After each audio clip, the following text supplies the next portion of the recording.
I got your wig, ho. Ha ha. You're mad. Miss Wikiana. Miss Wig. Miss Wikiana. Let me be clear, though. 2024 was not only negative. The media wants us to believe this country is so divided, but we actually came together a lot this year. Like, as a nation, we unanimously agreed that we would rather see J-Lo in a toxic relationship than in concert. We all agreed the government totally knows what drones are and are telling us. The drones are still up there, and we have no idea what's behind them. No idea. Unexplained drones leave millions on edge across the country. One former defense official recently issued this warning about the government's secrecy around UFOs. Excessive secrecy has led to grave misdeeds against loyal civil servants, military personnel, and the public, all to hide the fact that we are not alone in the cosmos. If we approach the UAP topic in the same way as we as Americans have met other challenges, we can restore our faith in our government institutions. I believe that we as Americans can handle the truth, and I also believe the world deserves the truth. Yeah, Fox News contributor and former Special Operations Intel analyst and drone expert Brett Velkovitz joins us now. Brett, thank you for your service. Thanks for joining us. We listen to that, and he's talking about extraterrestrial, but we really don't have to go outside of our stratosphere to see our government being very secretive and not very trustworthy. I'm looking at the timeline here on these drones, and you have Mayorkas at DHS briefing and saying no big deal. You have Admiral Kirby saying it. These are people who lied to our faces about the border and about the Chinese spy balloon. If that's the credibility and you're saying there's nothing to worry about here, that makes me think there's something to worry about here. Well, it's been the talk in New Jersey lately, mysterious drones flying above multiple counties, and no one really seems to know exactly what's going on. So this has caught the attention of many. Fox 5's Richard Jacobs takes a look at the latest sightings in the sky. These are all drones in the sky. It may look like videos from the TV series The Unexplained, what appears to be mystery drones flying over some New Jersey communities. I can see 3 drones. From down at the shore all the way to the Army facility in Morris County. It's really frustrating that we don't have more answers as to where they're coming from and why they're doing what they're doing. Down near Monmouth County, the Monmouth County Sheriff also urging federal and state officials to take prompt action addressing these sightings. Jeff Frost from Matawan says he finds himself looking out of his window every night with a bit of fear. It's so weird. It's such an eerie feeling. I can't really describe it. Like as each passing day goes by and there's less, I guess more conversation about it, but less explicit, like what this is, it becomes a little creepy. You're telling me we don't know what the hell these drones are in New Jersey are? Is that correct? That's right. It's crazy.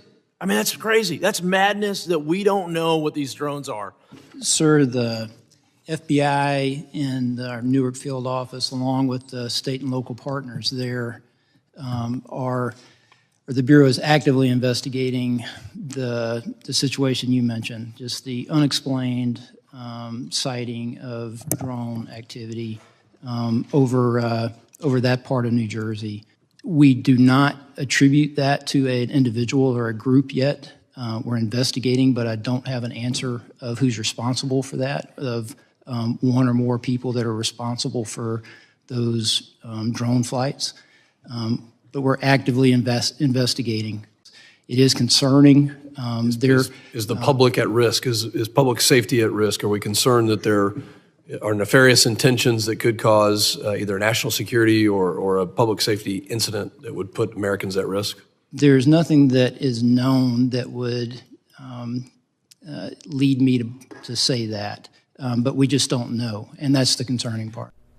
At this moment, 1 year ago, there was another drone swarm that was underway. For a period of 2 weeks, dozens of unidentified objects swarmed Langley Air Force Base in Virginia. And even though that base has some of the most sophisticated technology in the world, it could not track, identify, or deter the so-called drones from entering restricted airspace. The same appears to still be true for our military, which has frequently blurred the line between identifiable drones and objects that are truly unknown.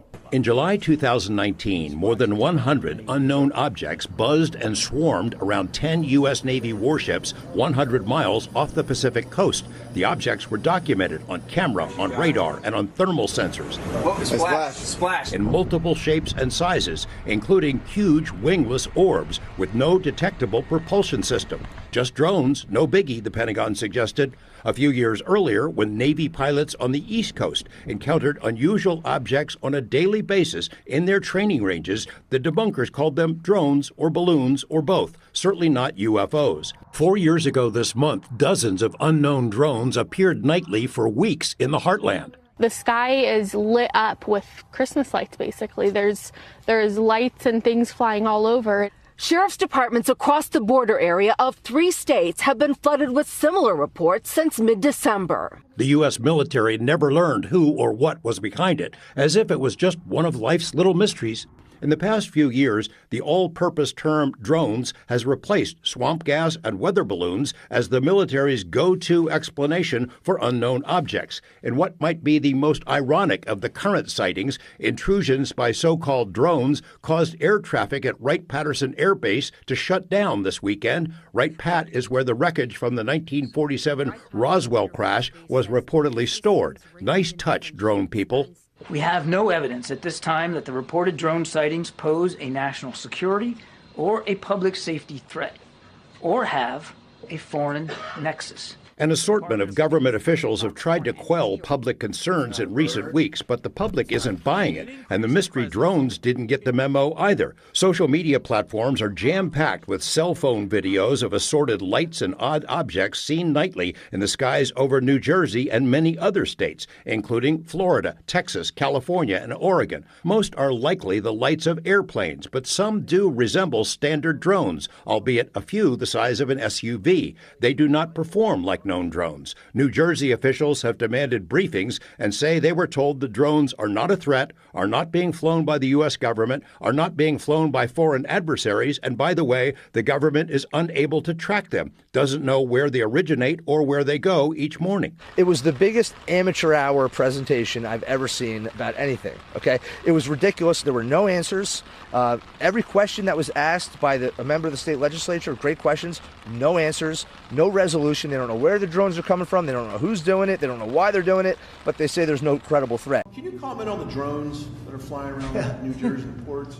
It seems like the American people have a big disconnect. The government knows what is happening. Look, our military knows where they took off from. If it's a garage, they can go right into that garage. They know where it came from and where it went. And for some reason, they don't want to comment. And I think they'd be better off saying what it is. Our military knows and our president knows.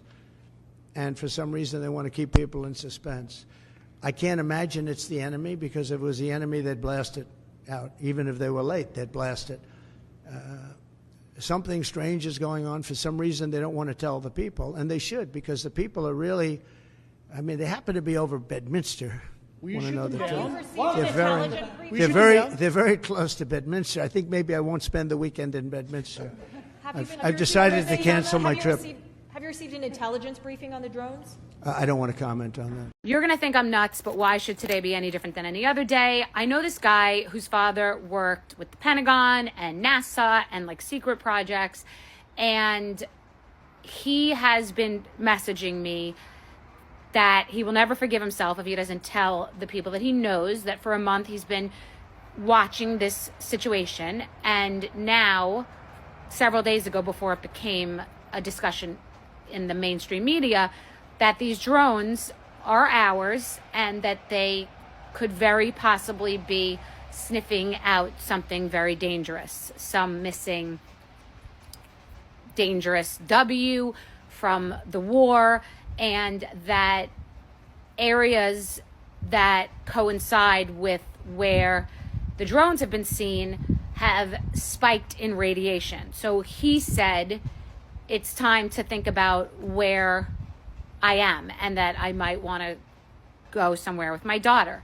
So like for me, you know, we blow things off and we think nothing's going to happen, but things do happen. I remember sitting in my car with my driver who said to me months before I even knew what the words global pandemic meant, I think there's going to be a global pandemic. I'm like, what are you talking about? I mean, if he had bet the markets, he would have been a billionaire. So I'm just listening to this guy and watching. And now Trump, who's hanging out with a lot of billionaires who have a lot of money for research, is also finding out that these are ours. And what were the government's choices? A, tell us that that's what they're doing and widespread panic and pandemonium, or B, do what they're doing. But something is wrong, because otherwise they would eliminate them, and everyone's being very cagey. So what do you think? This guy has also been talking to different people in government positions who agree and are watching now. So this is unsettling. It's the upside down. One party that I just spoke to saw 4 aircrafts in Monmouth County, Monmouth Beaches, New Jersey, and 1 was a plane and 3 were drones flying low, gigantic, flying low right above homes. And then Wyckoff, New Jersey, and then 4 in Bernardsville. And I said, what goes on in Bernardsville? And they said, it's just like woodsy. It's a lot of land, a lot of woods. And I said, oh, that seems like an interesting place to hide something. And I spoke to someone from LA and I started talking about it, and they said, I'm not following. So what? Because the news is not reporting this. The mainstream media is not really reporting this. And I know people who've gotten their accounts taken down for talking about it on X. And so the mainstream news is not reporting it. Fox News is somewhat reporting it, AKA Trump Television. And the other networks, AKA current administration television, are not really talking about it. So something is obviously going on, and it is consistent that something is being searched for. I stand behind my theory. This definitely feels related to whatever was lost in the beginning of December coming in the ports of New Jersey. Just got off the phone with someone who was SWAT, who flew aircrafts in the military, who currently flies helicopters for high-profile, high-security individuals. Said that the helicopters for NEST, which search for NUCLEARWs,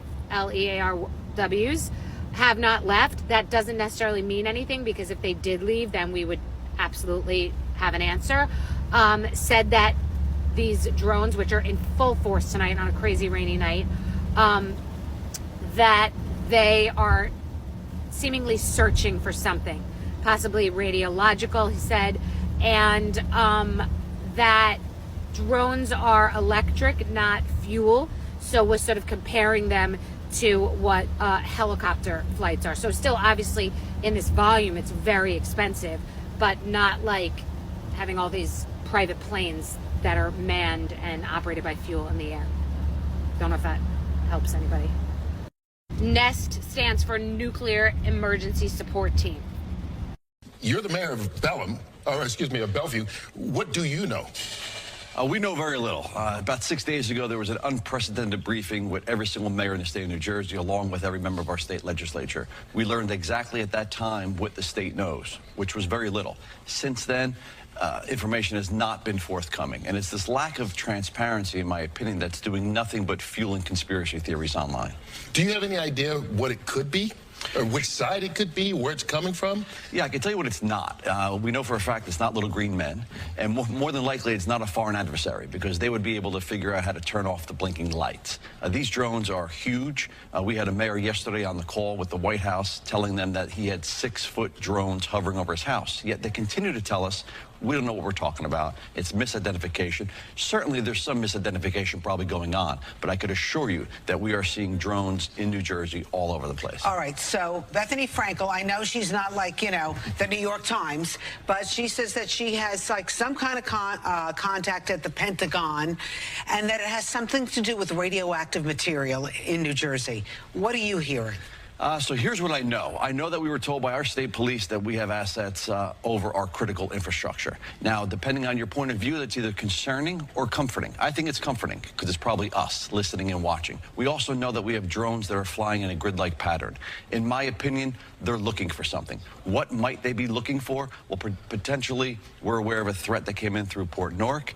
Maybe that's radioactive material. There was and there is an alert that's out right now that radioactive material in New Jersey has gone missing on December 2nd. It was a shipment. It arrived at its destination. The container was damaged, and it was empty. So Okay, potentially wait, we're looking stop for right that. there, Mayor, because that's very important information. And that came from a credible source. That came from the U.S. government. And so it's missing? Missing.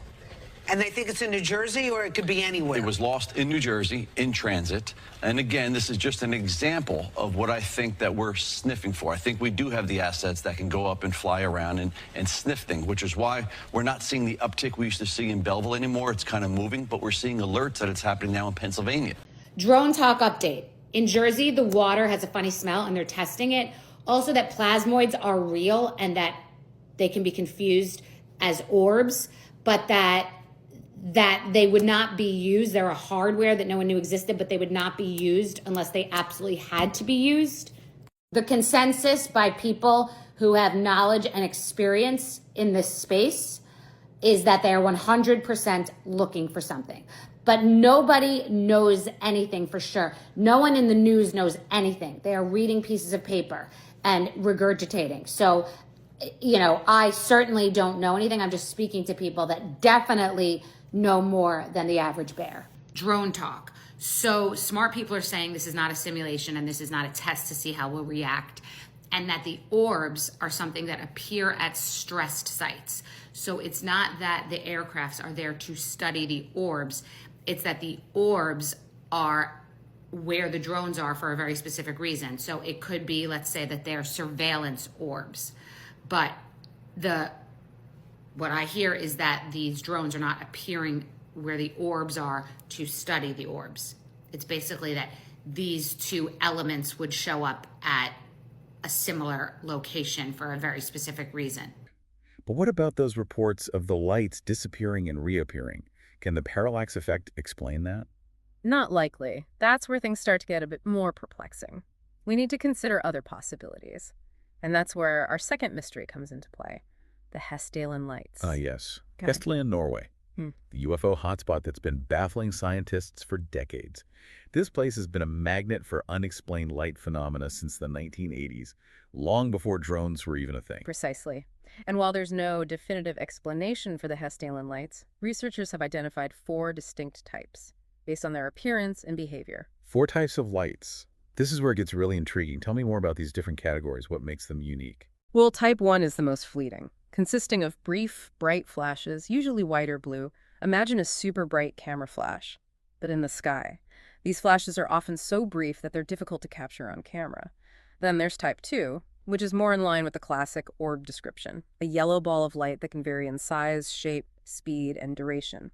These orbs have been observed hovering in place, moving slowly or rapidly, and even illuminating the ground beneath them. Wow, it's like someone shining a spotlight from the sky. I can see why people would find that both fascinating and a little unnerving. Yeah. What about the other 2 types? Type 3 is a bit more complex, involving clusters of lights of different colors. These clusters sometimes appear to be attached to a larger, darker object, leading some to speculate about the possibility of structured craft. So could these lights be some kind of natural phenomenon related to electromagnetism? It's certainly a possibility. And that brings us to our third mystery. One that might hold the key to understanding both the Hestalen lights and the New Jersey sightings. Plasmoids. Plasmoids are self-contained structures of plasma, that superheated electrically charged gas. Imagine a glowing cloud, held together by its own magnetic field. So like a miniature star. I'm trying to picture it. Not exactly a star, but you're getting warmer. What's fascinating about plasmoids is that they can store and release tremendous amounts of energy, sometimes creating those bright flashes and even jets of charged particle. Okay, that's starting to sound familiar. Could plasmoids explain those bright, erratic lights people have been seeing in both New Jersey and Hestalen? It's a possibility worth exploring. A former astronaut who spent 15 years with NASA says he came into contact, not with a drone, but another unidentified object last summer. Joining me now is that former astronaut, Leroy Chow. Leroy, thank you for your time this morning. Appreciate it. Hi, my pleasure. So correct me if I'm wrong, but you were piloting your plane from Colorado back home to Texas when this happened to you. Has this kept you up at night, you know, like not knowing what you saw or what that was? Well, it is pretty strange. It hasn't kept me up per se, but I did come into contact with, or almost came into contact with these two spherical metallic, basically chrome orbs about 3 feet in diameter, one on top of the other. And they passed within 20 feet of my airplane on the left side, going the opposite direction just below. And I got a good look at them.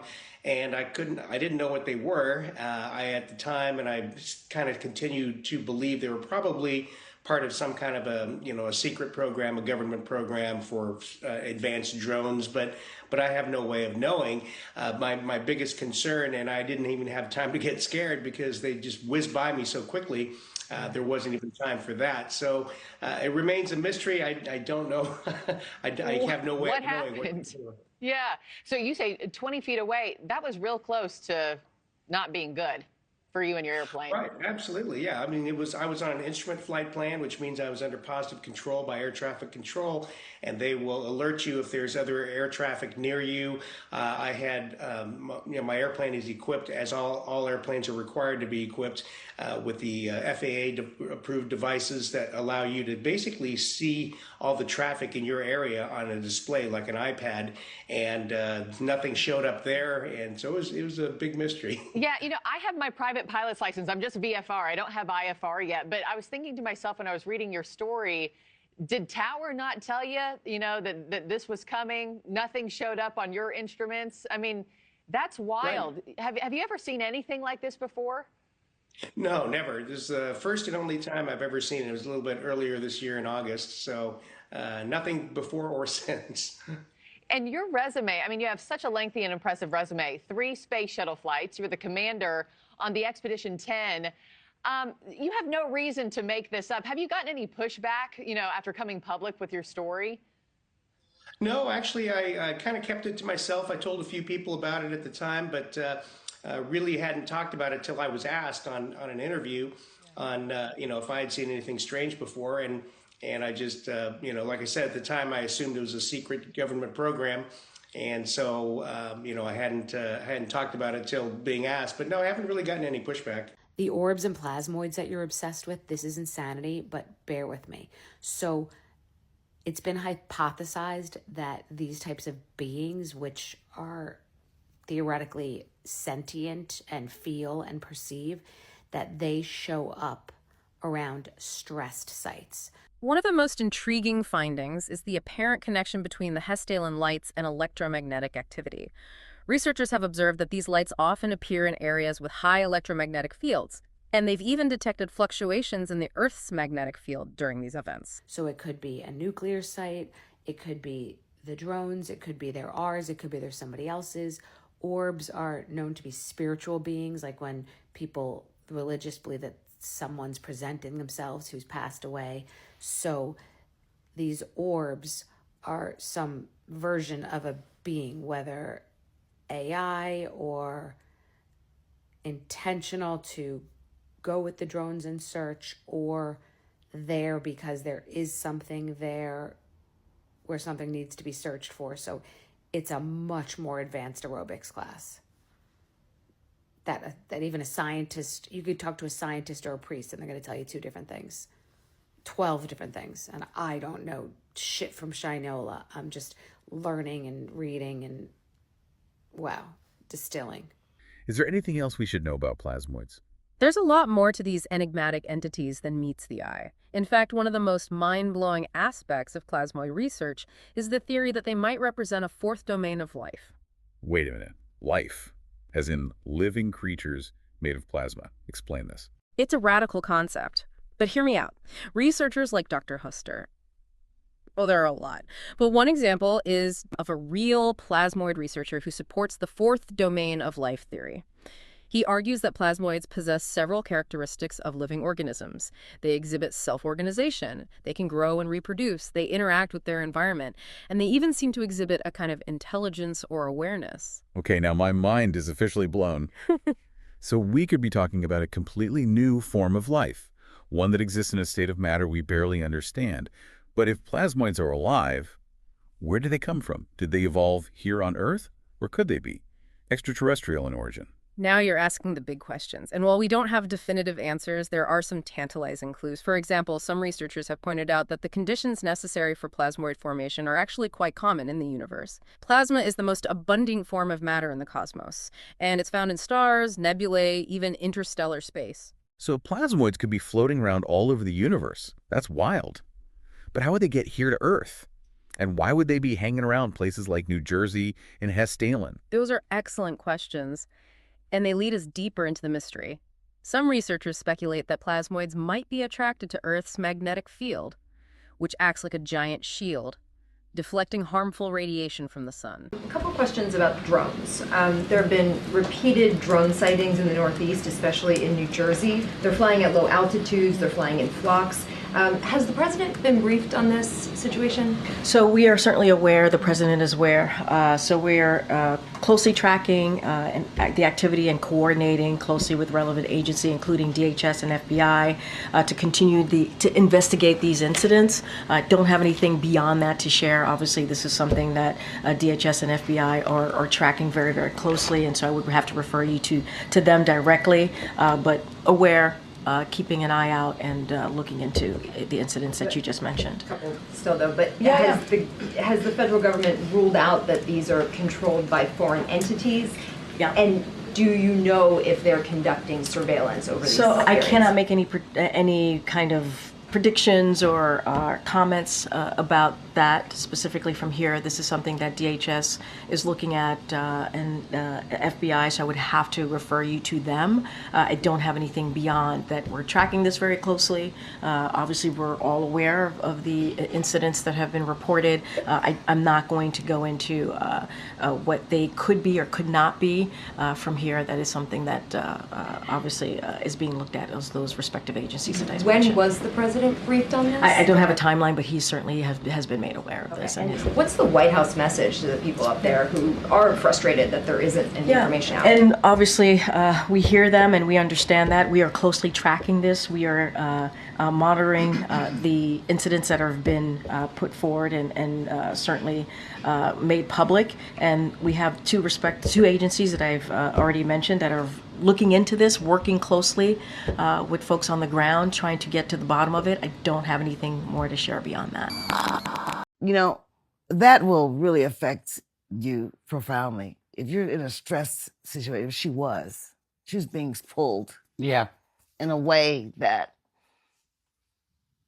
it would wear down anybody. It would, especially with, trying to do the reality show and keep, Bobby at a certain level. It is, isn't it, baby? It's love.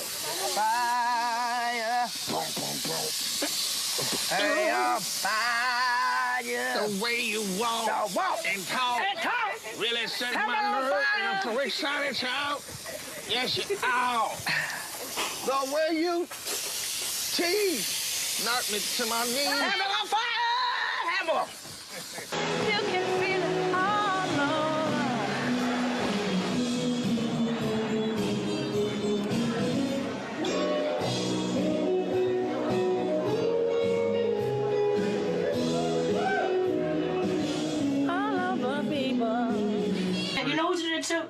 No.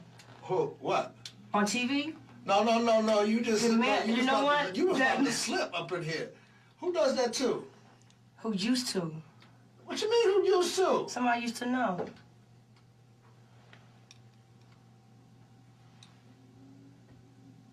What you mean? Somebody you used to? You're just someone that I used to know.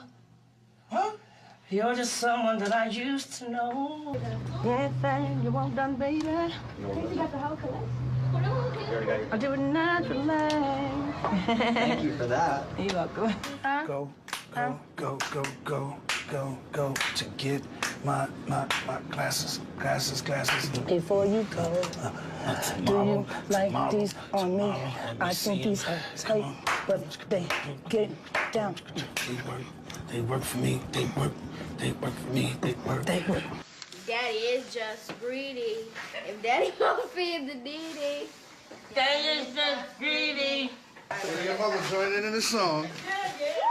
Yeah! Greedy!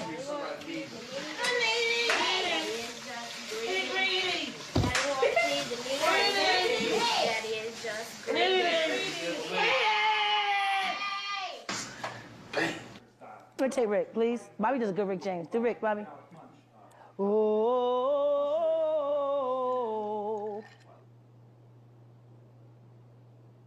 Oh. You feel the groove? Feel it? Ding, ding, ding, ding. You feel it? You feel it? Come on, you feel it. She's a super freak, super freak, she's super freaking, yeah. Everybody sing. Bye, I'm leaving with a husband. Bye, I'm going home. It's raining like In the motor running. Yeah, Head out on the highway. yeah. Don't know the rest of the words. But I know I'm going my way. Go little this and for the bone. Everybody gotta do me a new song. There ain't nothing but a reason in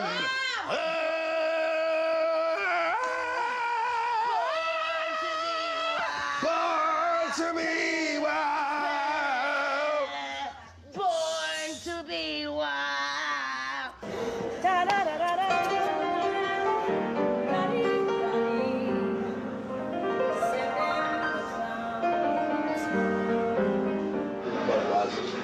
Advisor? Yes, cold glass? Yes, please. Back to the bridge. Y'all got a CD player in here?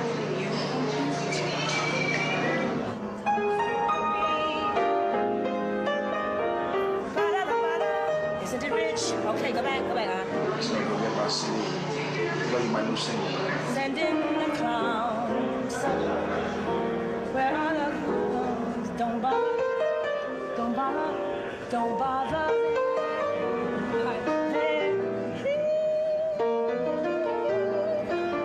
End song. Shut up, just shut up, shut up. Oh no. Shut up, just shut up, shut up. Shut up, just shut up, shut up. We try to make it work, but it's silence of the worst, and I'm crazy. I'm trying to be a lady. Does it out with Gilligan, the skipper too, the millionaire and his wife, the movie star, the professor and Marianne, Hero Gilligan's eye. Weren't you on your way to Clive's party that day? That night, yes. I had just got back in town, and I wouldn't be going unless she asked me to come. I wouldn't. She's the only one that could get me to join his party. So she wanted me to come because I'd missed her. She'd been in town for a week, and I'd missed her because I'd been on the road.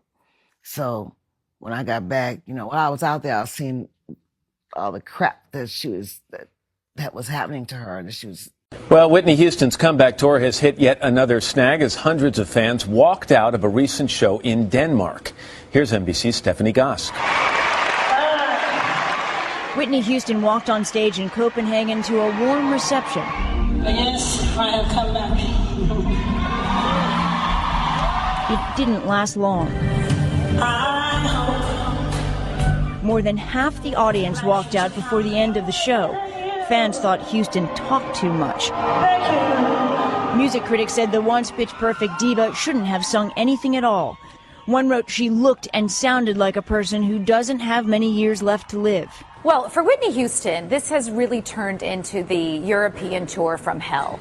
And I think what happened in Copenhagen has really been the culmination of actually several weeks of disastrous performances. Houston has already postponed 4 dates on her Nothing But Love tour because of respiratory infection. Other lackluster performances have been blamed on allergies and air conditioning.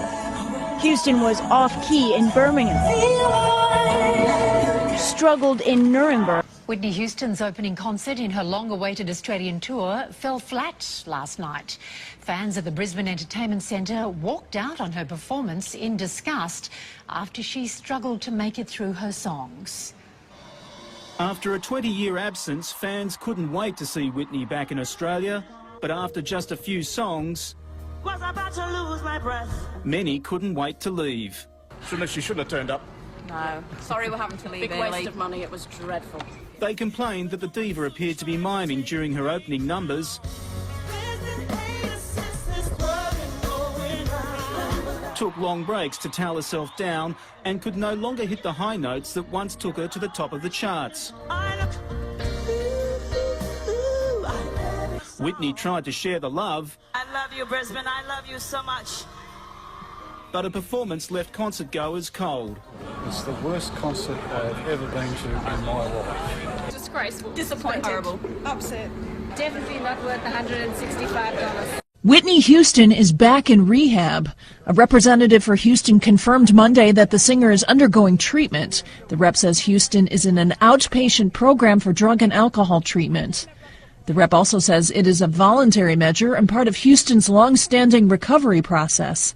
Houston is one of music's all-time best-selling artists. She released a successful album in 2009 after being on a hiatus from music as she battled drug addiction and ended a rocky marriage to singer Bobby Brown. The comeback CD, I Look to You, sold 1 million copies in the United States. But Houston's 2010 tour was troubled. She canceled some dates due to illness and received negative reviews from fans who were disappointed in the quality of her voice and performance.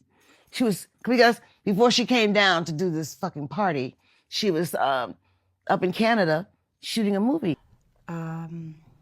We got the script. Aaliyah was going to play the part. Mm-hmm. She was our sparkle. Of course, you know what happened with that. I put it down. I just said, Deborah, Chase, and I, my partner, we put it down and said, I don't want to see it for a while. Let's just leave it and see what happens. 6 months ago, maybe half a year ago, got a call. This is a great film. We want to do it. Here we are. And now we're in Detroit. Yes. In Detroit in the late 60s. And why do you think it was a perfect time to bring the film back? Because at first, you said what happened with Aaliyah, but why now? Why now? You know what? Like I told you, I put it down, and I was our sparkle. We were looking for our sparkle. We had our sparkle, and God wanted her more. So we just put it down. But this was just Jordan Sparks came up, and it was like, okay. Then we had, of course, we had Carmen and Tika and Derek and Mike Epps, and everything just started to come into play, and we just started like wow, this is going to be a really great film. We got the music, Curtis Mayfield. We took some of the music, we put R. Kelly to it, so it should be really quite grand. Yeah, she's doing a great job, doing a beautiful job, soberly, but well. She had her wits about her. She was in a great place. Then somebody calls her down to do a party, and who calls you in to do anything a week before it's happening, unless you're going to be doing rehearsals or something. If I'm going to come to your party, and even if you in Houston, I would just fly down the day of, a night before, go to the party, maybe stay a couple days if I wanted to afterwards, and then go back home. That's what killed her. I will tell you right now. The fact that she came down a whole fucking 7 days before the party with nothing in place to keep her or to insulate her from. And she just ran amok. Yes. I was supposed to be at that party. You were supposed Jason to be. Lee had invited me, Mm-hmm. and I didn't go. I wish you would have been And there. I wished I had went, of course. Mm-hmm. We all remember the iconic moment when Whitney came on stage and was singing, "Yes, Jesus loves me."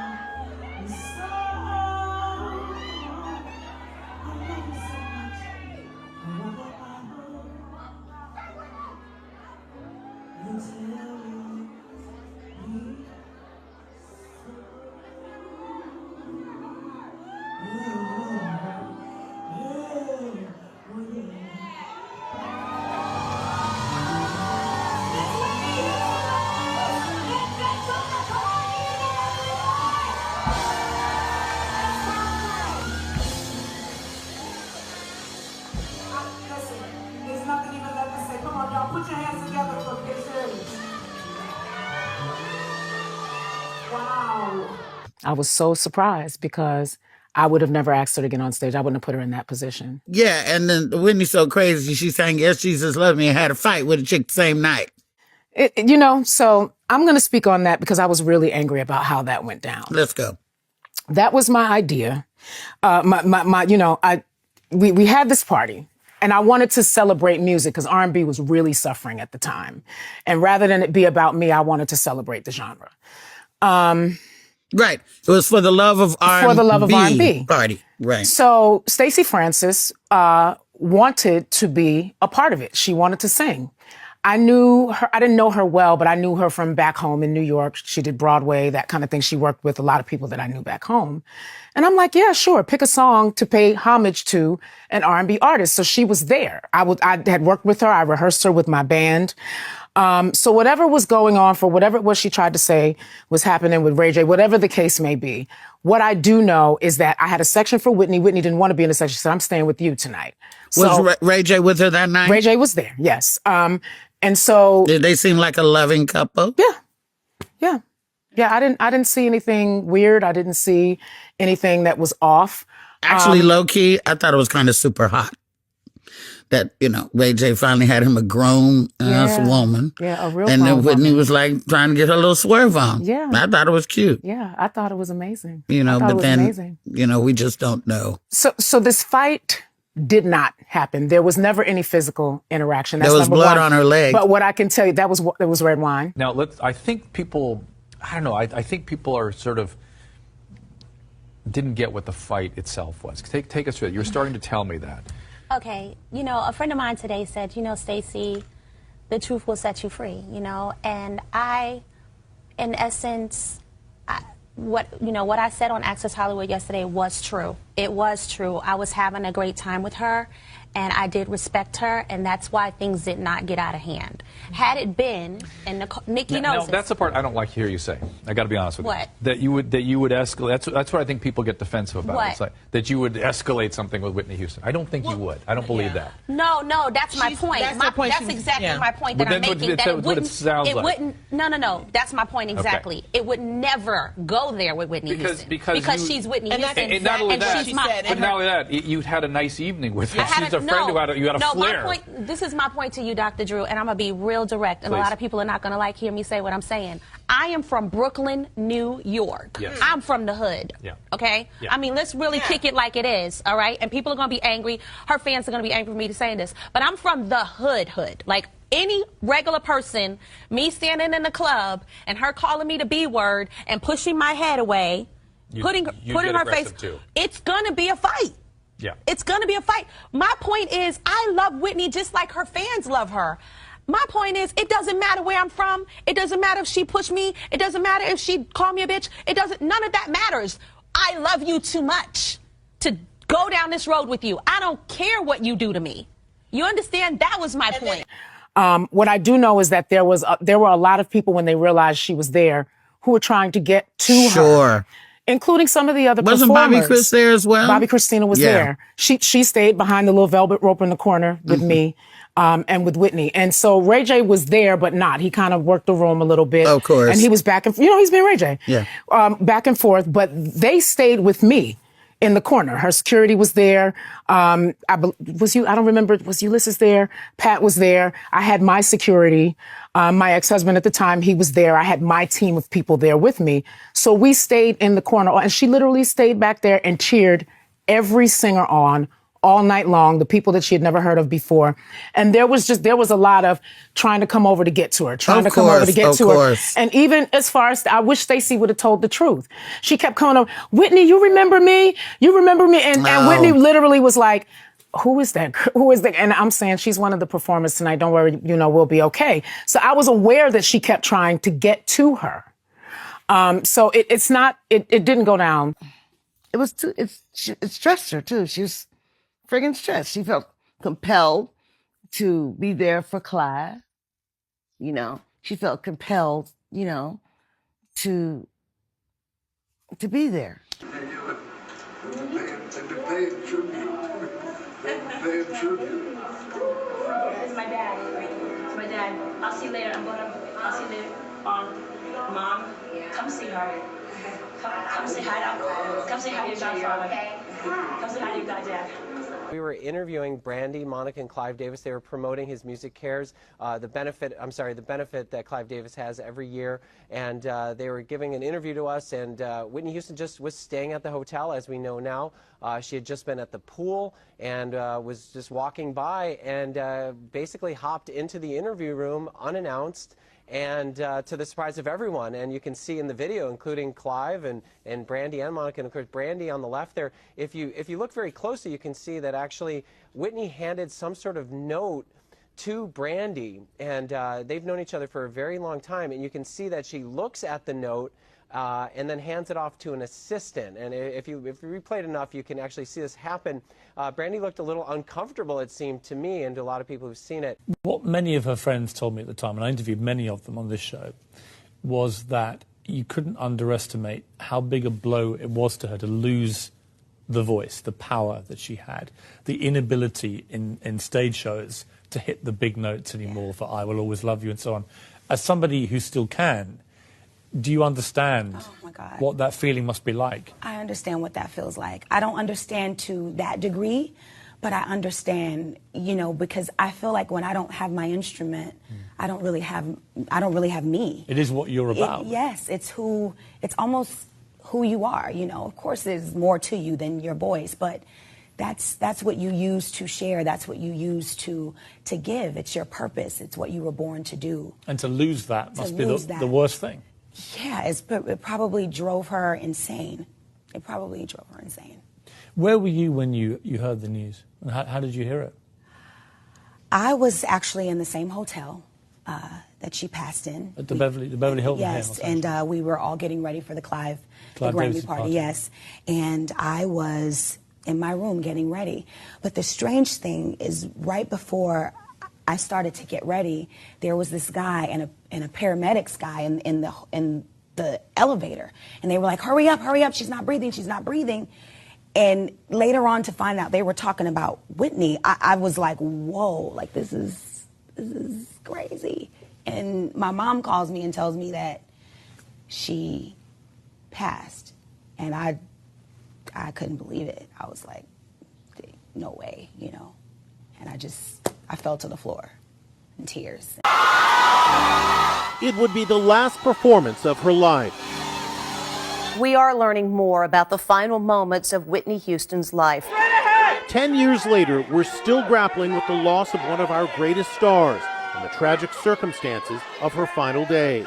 Here's the timeline. Wednesday, February 8th, Whitney was spotted leaving her doctor's office in Beverly Hills. She was treated for a sore throat.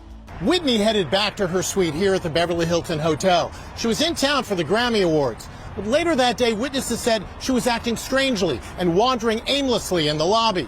They said that she looked disheveled, smelled of alcohol and cigarettes, and her clothes were mismatched. Thursday, February 9, Whitney crashed a TV interview with her mentor, Clive Davis, and singers Brandy and Monica. Her hair was dripping wet. Why are you wet? I've been swimming all day. I do 2 hours a day. Later that night, Whitney surprised everyone by joining singer Kelly Price on stage at a pre-Grammy party. No one could have imagined the end was near. The final images of her were taken as she left the party.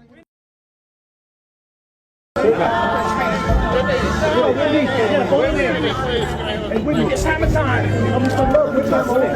Yes, I promise you. I'm just waiting for you to call me. I got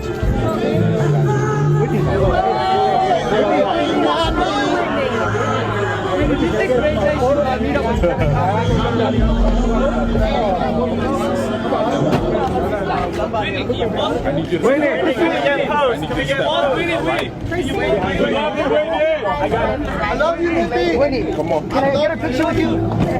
Whitney, please. Hey. We love you, Whitney. Whitney, can you go? Whitney. Miss Nibby. Whitney, this way. Over your shoulder.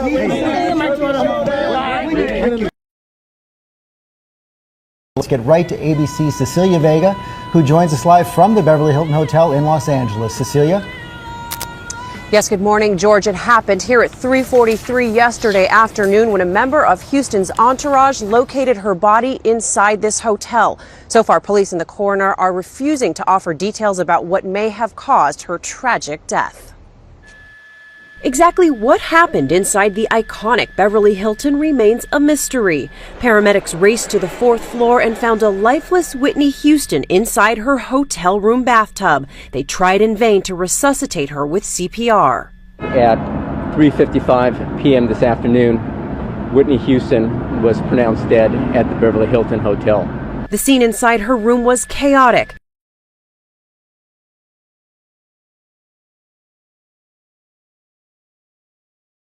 ABC has learned it appears members of Houston's entourage found her unresponsive body and called hotel security. But just about a half hour earlier, Houston's mother, Sissy, reportedly spoke to her daughter and said nothing was out of the ordinary. Houston's cousin, Dionne Warwick, also reportedly spoke to her over the phone earlier in the day and said everything seemed fine. Houston was staying at the hotel to attend music industry executive Clive Davis's annual pre-Grammy bash. It is the same event where she was introduced to the record industry nearly 3 decades ago. Hours after her death, the party still went on, but the scene was surreal. The Beverly Hills Crime Lab parked outside. Paparazzi camped out waiting for Houston's body to emerge.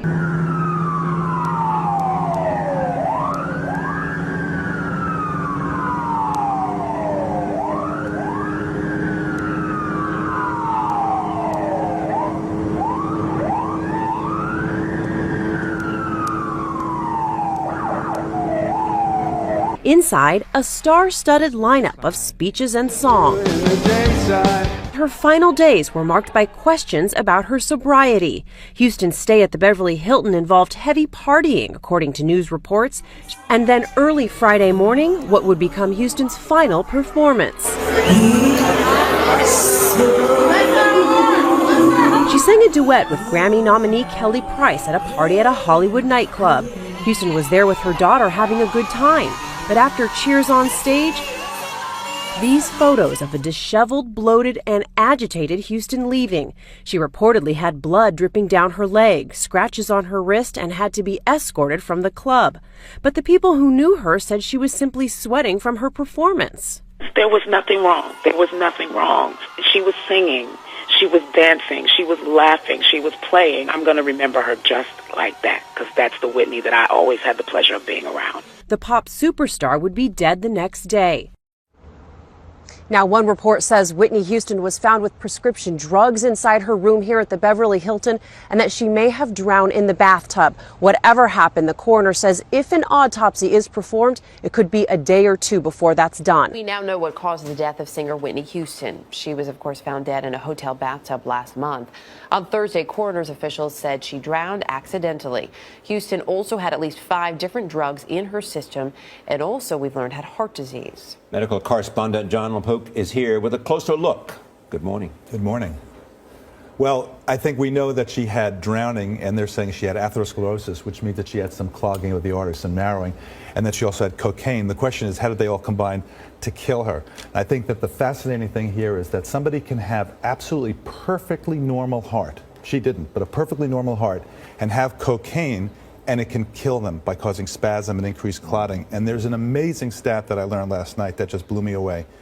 If you take cocaine, the odds in the next 60 minutes of you having a heart attack go up 24 times, 2,400%. Wow. And so what about the water in her lungs and that kind of thing that would indicate drowning? Well, you know, one of the things, there's no camera there, so we don't know exactly what happened. And these pathologists, I don't really envy them, have to try to piece together this story. So you get water in your lungs if you're breathing. So how did she get water in her lungs? Well, she either had a heart attack and slipped into the water and she still had a few breaths and in they came, or she blacked out. Maybe she was unconscious because of a combination of of the cocaine and these other medications, which they're saying did not contribute. Well, that's to what her I wanted to death. ask you about. And among those other medications, Xanax, which we've talked about recently on this program, Benadryl, something called Flexeril, and they said specifically these other drugs did not contribute to her death. Right. How do you know, I mean, as a pathologist, you're the coroner, you're looking at it, that they didn't play any role? I spoke to one of the assistants in the coroner's office last night who was part of this investigation. I specifically asked that question. You have Flexeril, which is a muscle, it relaxes your muscles. Xanax, which is anti-anxiety. You have Benadryl, which is an antihistamine. Each one of these can kind of space you out a little bit. And then all together, they can have an effect. Now, he specifically said, and this is a new information that he told me last night, that the levels of those were either therapeutic or subtherapeutic.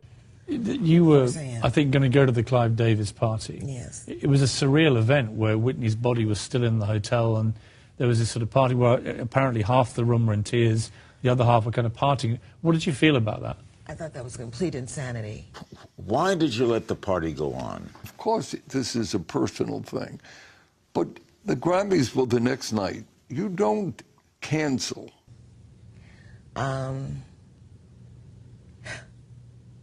And knowing Whitney, I don't believe that she would have said, the show must go on. She was the kind of woman that would say, stop everything. I'm not going to be there. You know. I don't know what could motivate a person to have a party in a building where the person whose life he had influenced so enormously and whose life had been affected by her. So they were like, I don't understand how that party went on. I had Clive Davis by pure chance in here on Friday night with Jennifer Hudson, and he obviously worshipped Whitney, and I think he must have gone through agony when he heard this news, knowing it was 2 or 3 hours till this event. Right. And I think he took the decision to turn it into a tribute to her. And I understand that. I mean, he obviously was wrestling with the right thing to do. That would have been right if it really was a true tribute, and and a true tribute, might have been a truer, a more honest tribute in my opinion, would have been maybe call everybody together, let's say a prayer, and let's eat dinner and go home. And Leola Brown joins me. She is Bobby Brown's sister and Whitney's former sister-in-law, and you were also Whitney's assistant for some years, right? Yes, I was. Okay, I just want to get your take on this. What do you think? When I first heard the news that... I can see you're upset. Yes, It's still upset. I am. I really am, because I think it's what I said it was in the beginning. When I first seen this, and I saw the news, and and I'm sorry, please excuse me, I just have to come out and say this. Please. I saw Ray J coming out of the hotel, hiding his head, being pushed into the car.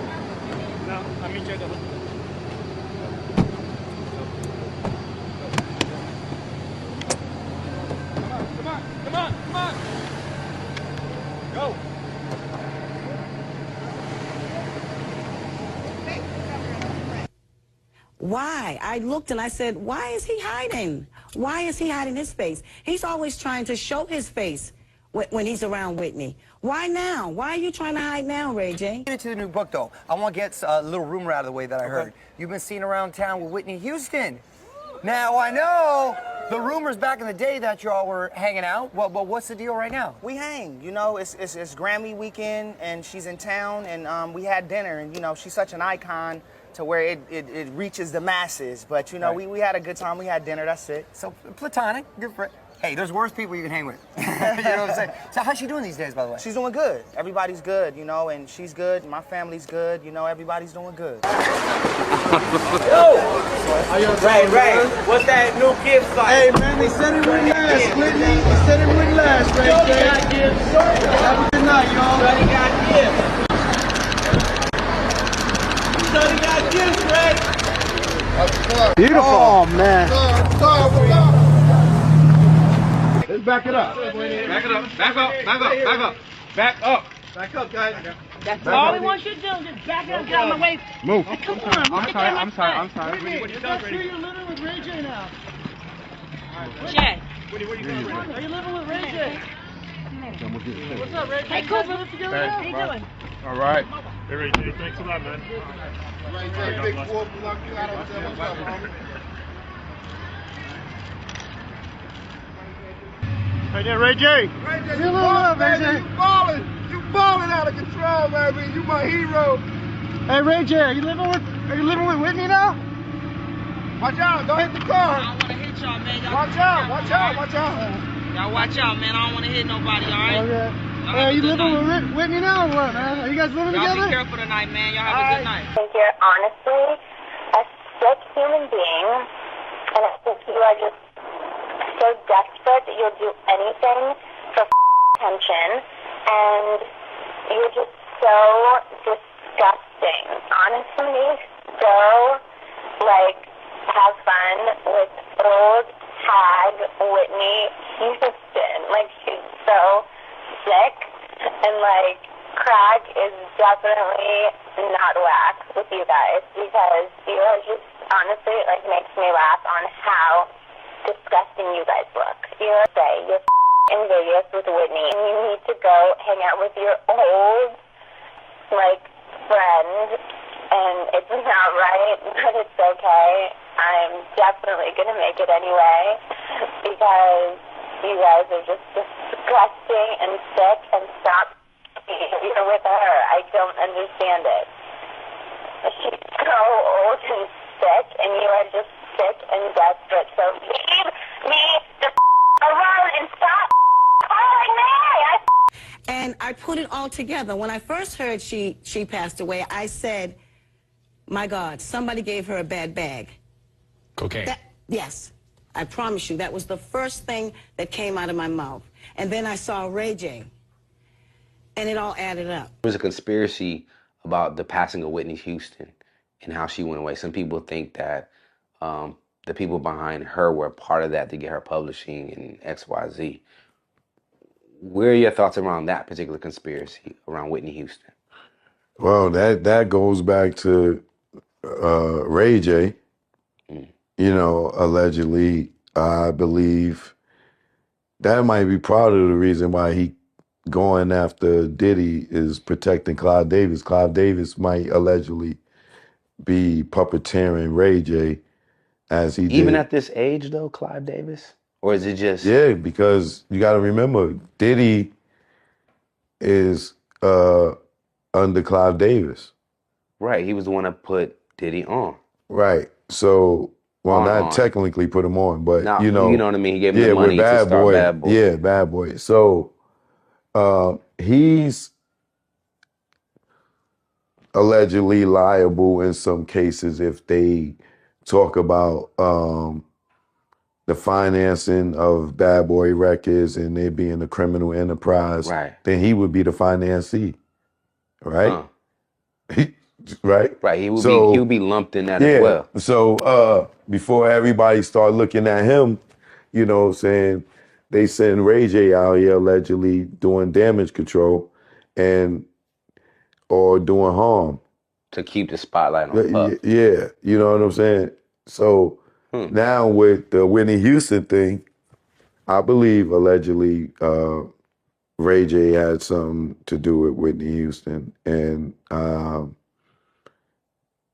whether he gave her the bad package, you know, him being there in the last moments of her death, her being abused, you know, me seeing him with Clive Davis the night before Whitney died, which was weird to me because he didn't have no relationship with Clive Davis like that back then. To be hanging with Clive Davis at a Grammy rehearsal, and then the next day Whitney got killed. I'll never forget that. I remember Clive Davis wearing that red tie, which is supposed to be symbolic to blood. But I remember him and Ray J sitting at that rehearsal, and the next day, Whitney was dead.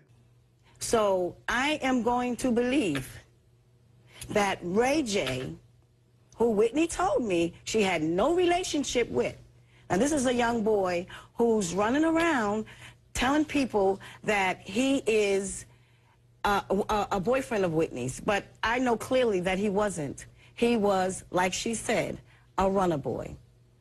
For some reason, he knows somebody that sells drugs, and he was buying them for Whitney, from what I know, and giving her drugs. I want to know why this boy was allowed to do that around Pat and around Gary. Around Pat, mainly because you were with her. You were with her all the time. All the time. And for you to say that you don't know what happened to her, you know, I'm really disturbed by that. Patricia Houston says she does not believe Houston was taking, quote, drugs prior to her death. Take a look at this. I don't think drugs was an issue for her before her death. I don't know what happened that day. When you have fittings and when you have to go in to see your throat doctor, are you high? Absolutely not. She'd be too paranoid to do that. Leading up to, I would say no. Drinking, having a drink, she may have. Now, we saw Pat on the Oprah interview, though, suggesting that Whitney did not do drugs, and Gary saying the same thing, right? I mean, do you think it's possible they had no knowledge that she was using at this time? Well, no, I doubt that very much. I doubt that very much. Pat is around her. She's around her enough to know if she was doing drugs or not. I don't believe that. I really don't. And I'm just being honest. If I was around her, I would know. You would know. And I see that you're angry. Yes, I am. And you're sad, too, right? Yes, I mean, this is really a sad... I'm very sad. I'm very sad, and I'm very angry right now. Shelley, here we are again, another great person taken by addiction. It makes us sad every time, and yet how many times we got to sit here and talk about this? It sounds like no one, Leola, was willing to do that. I don't believe anybody tried to do that. You know, everybody says, I loved Whitney, but what did you do to try to help her? If you'll permit me, I want to talk from my experiences in music with Whitney. You wait for a voice like that for a lifetime. You wait for a face like that, a smile like that, a presence like that for a lifetime. And when one person embodies it all, well, it takes your breath away. Guide me, oh, thou great Jehovah, feed me till I want no more.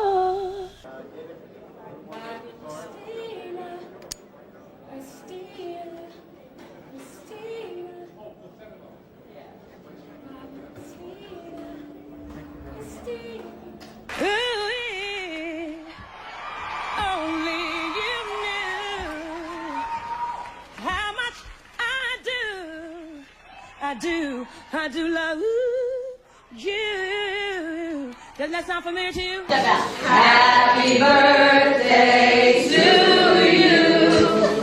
Happy birthday, dear Gary.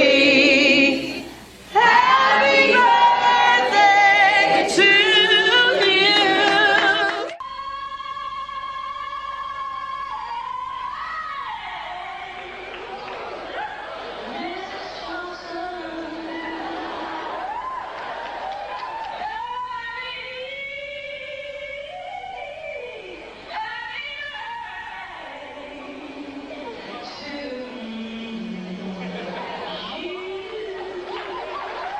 The song I sang in church was a song called Guide Me, oh, thou great Jehovah. Feed me till I want no more.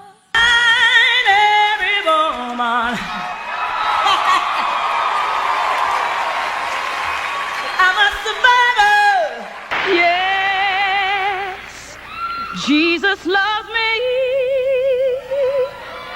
for the Bible tells me so. Wishing you'd come back to me, and that's all that matters now. If it's magic, then why can't it be everlasting? Like the sun that always shines, like the galaxies in time, like the poet's endless rhyme. How will I know if he really loves? Break down. I say a prayer with every heartbeat. I fall in love whenever we meet. I'm asking you, 'cause you know about these things. Bobby Christina, it's today's, wait a minute, I gotta do this, I don't care. It's her birthday. Happy birthday to you. Happy birthday to you. Happy birthday, dear baby. Happy birthday to you. Me and you against the world. Sometimes it feels like me and you against the world. And for all the times I cry, I always know that God is on our side. So when one of us is gone and one of us is left alone to carry on, I know remembering we'll have to do. Our memories alone can get us through. Just think of all the days of me and you against the world. But please remember that life can be a circus. They'll underpay us and overwork you, and though we seldom get our due, but when each day is through, we'll take our tired bodies home and look around and know it's me and you and me and you against the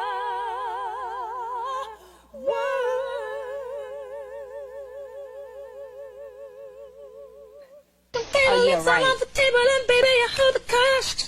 You got the magic and I gotta have it. I don't want the pieces. I want every single part. I'll be your ready. Go, girl. You want it's fine. Woo! Whenever you're ready, just call on your lady. I'll be your baby tonight. Yeah. Girl, go. I sing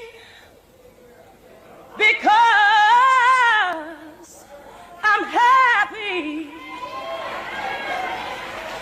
and I sing because Jesus set me free.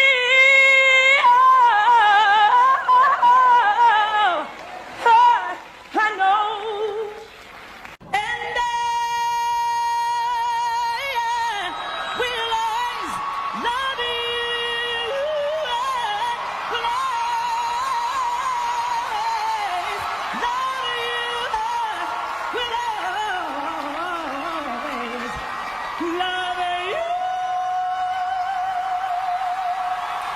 Will Whitney came by my hotel, that hotel bungalow, alone. No bodyguards, no security, just Whitney and me.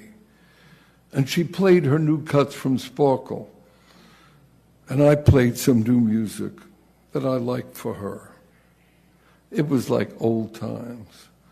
And she looked at me and quietly said, I want you to know I'm getting in shape. I'm swimming an hour or two a day, And I'm committed to get my high notes back, no cigarettes, plenty of vocal exercising.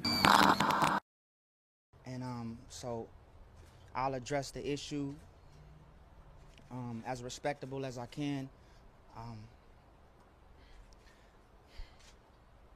I really miss my friend. You know, I really do. I'm still hurting. I just want to say, like Whitney, I love giving back to the kids. I love, helping my community. I've been a part of the Brotherhood Crusade and working with them since I was 16 years old. It's just such a tough time for me. I've been through a lot in these past 2 weeks. I'm able to look at life in a whole different way. I always look at my phone because I got a picture of somebody that I really love, and it helps me through the day. This is all new for me. I'm really emotional right now. I really don't know really what to say. But what I will say is that I love and I'm hurt. But I enjoy being around people, that support me and that give me a sense of peace. And that's what these kids do for me, and that's what the Brotherhood Crusade does for me. So I really don't have a lot more to say right now. I just want to thank all of y'all for coming out. Again, I want to thank my mom and my dad and my whole family for supporting me through these times. What I will say, though, that is the most important thing to me of all, is that God is talking to me. God is talking to me right now. And now is the time for me to listen. So my ears are open. It was a horrible time. It's something that nobody. And that's why we're here at this time together. Something that nobody can explain. It's like it's all my fault. What? Yeah. It's all my fault. All of that happened? No, that's not. No. What do you mean? And having done it now, this is my second Just was time. my fault. She's dead. Ray J was the last person to see her alive. He let the drug dealer in, but she was sober, right? But he let the drug dealer in that gave her the shot. Leola Brown, Bobby Brown's sister, has said on several occasions that she was beaten. They saw her body. She didn't just die in a tub, like she was beaten up. Nancy, I want to bring up, change topics with you because you know that you stirred up a hornet's nest on Monday when you said, and we played your comments earlier this morning, and basically you were saying about Whitney Houston's death, and you said you want to know who pushed her or let her slip under the water. Angered a lot of people, Nancy. They felt that you just went way too far.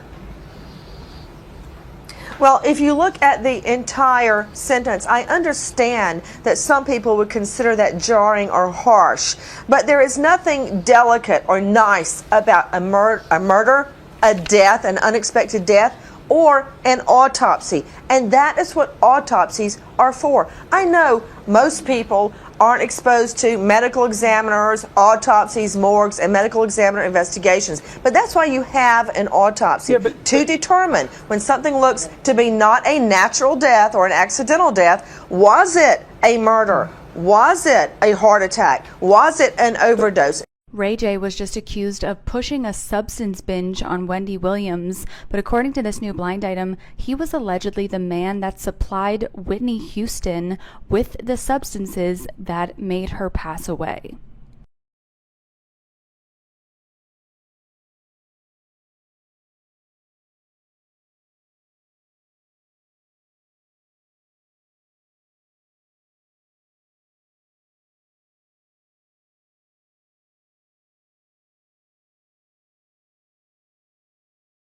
Heartbreaking news today about former talk show host Wendy Williams. New court documents filed by her legal guardian say she is now permanently incapacitated by her ongoing health battles. Heartbreaking news. Wendy Williams is being described as permanently incapacitated due to her battle with dementia and aphasia. Her guardian, attorney Sabrina Morrissey, made the disturbing revelation in court filings. Wendy was last seen in public at a holistic store back in August, taking a photo with a fan in New Jersey. The former talk show host was also the subject of a Lifetime documentary that was criticized for showing Wendy at her lowest, looking out of it, and perhaps not fully aware of what was going on. We all make choices in life. We all go through our challenges. Wendy Williams was diagnosed with aphasia and frontotemporal dementia in May of last year. Ew. Like JK, but like maybe not. But thank you for watching. But you hating ass bitches always have something to say.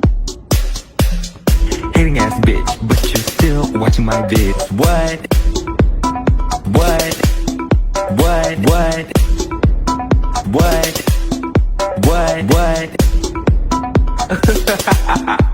You're so upset.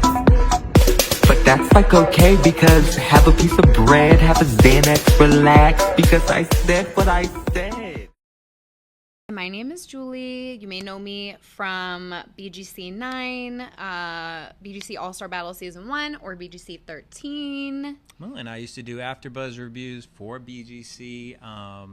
And yeah, it's been a long time, but we came together. We got a podcast called Guns Blazing.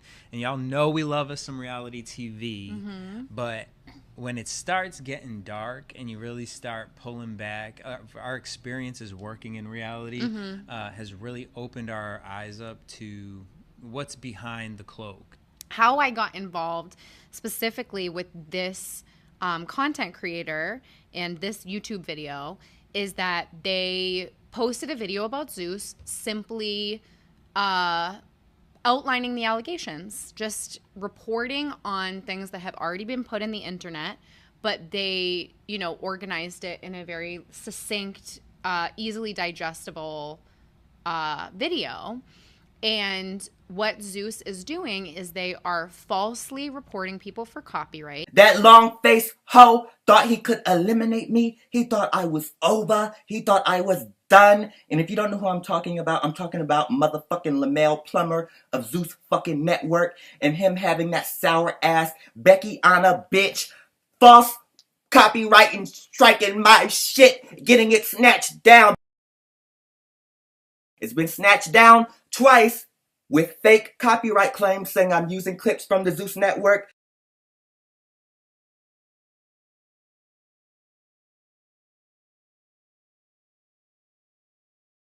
I have not used any clip from no sour ass Zeus motherfucking network. So y'all putting false copyright claims on my video and fucking YouTube not doing not a goddamn thing about it is crazy, you long-faced sour ass bitch. Even though this content creator did not put any Zeus footage in the video, because the copyright claims are run through an AI software, if they put any video footage of any Zeus cast members, it flags it as a copyright. And Zeus is going out of their way to attack small content creators.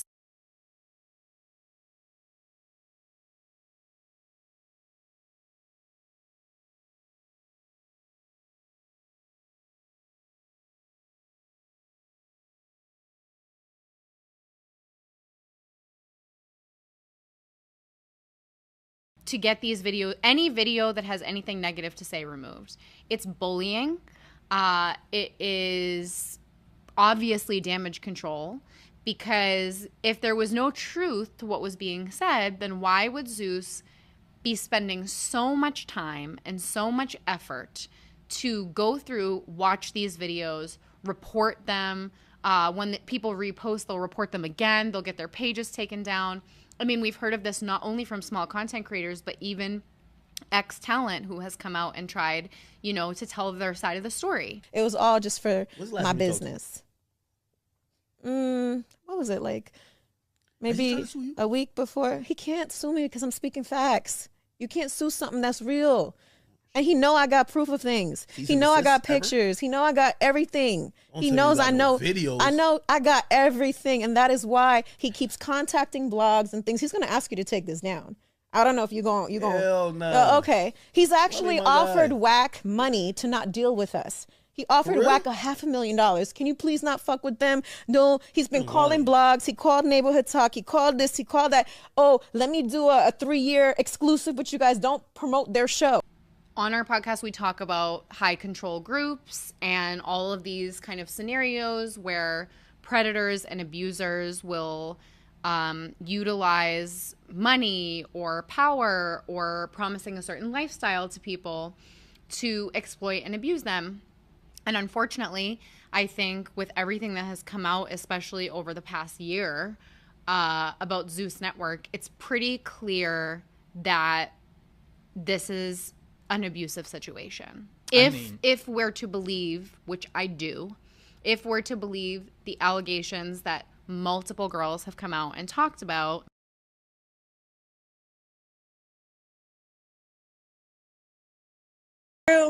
It's not fair for those girls that are being like, you feel me? Like Natalie, everybody knows she running a prostitute ring. Everybody knows she pimping Scott. Everybody knows she doing all that. I'm not gonna say no more names, but everybody. You know what, Smiley? Listen. This because you.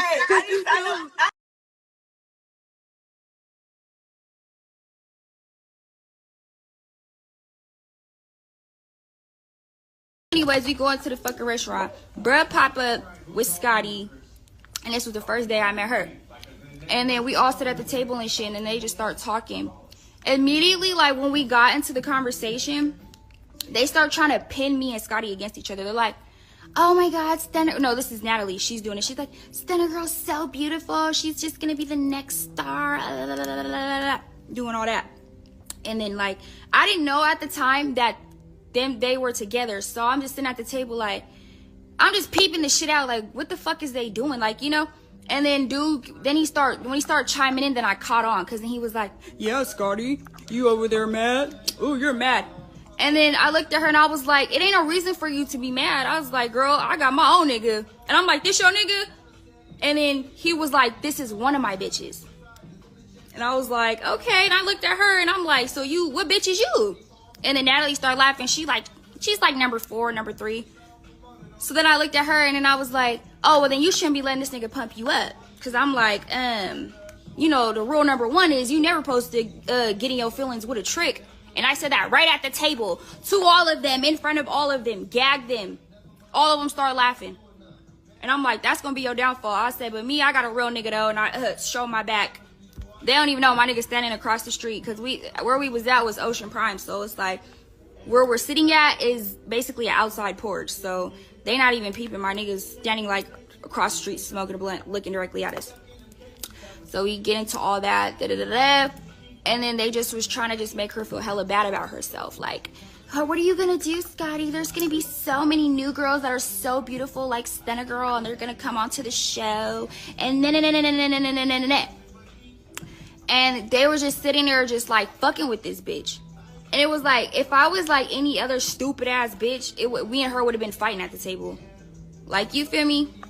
Because the shit they was just saying was just like fighting words. Like, you're basically telling this bitch like she's ugly, there's more beautiful girls than her, and But I'm the one that kills all that. Like, I let it be known, like, bitch, I got a nigga, I don't want your nigga, bitch, and don't get in your feelings with a trick. And then that's when we got outside and shit, and then you know, the bitch was twerking, he was smacking that ass. And then that's when I knew they was hiding something, because when I put the video on him, he ran the fuck out the video. So I'm like, what the fuck is you hiding for? Like, that's the thing I don't understand. Like, nobody really cares, but it's like, what are you hiding it for? Like, why are you hiding these bitches? Like, free these bitches out the cages, P. You be handcuffing the bitches in the motherfucking club. You be parking lot pimping the bitches everywhere we go. Like a fucking dog. Like, this bitch walk around like the fucking dog she holds. I swear to God. Quiet. Walking around with the fucking dog. Looking like the fucking dog. Being the fucking dog. So, you know, as I got on the show and shit, it's just like when I was there on my first season, I was like beefed up with everybody.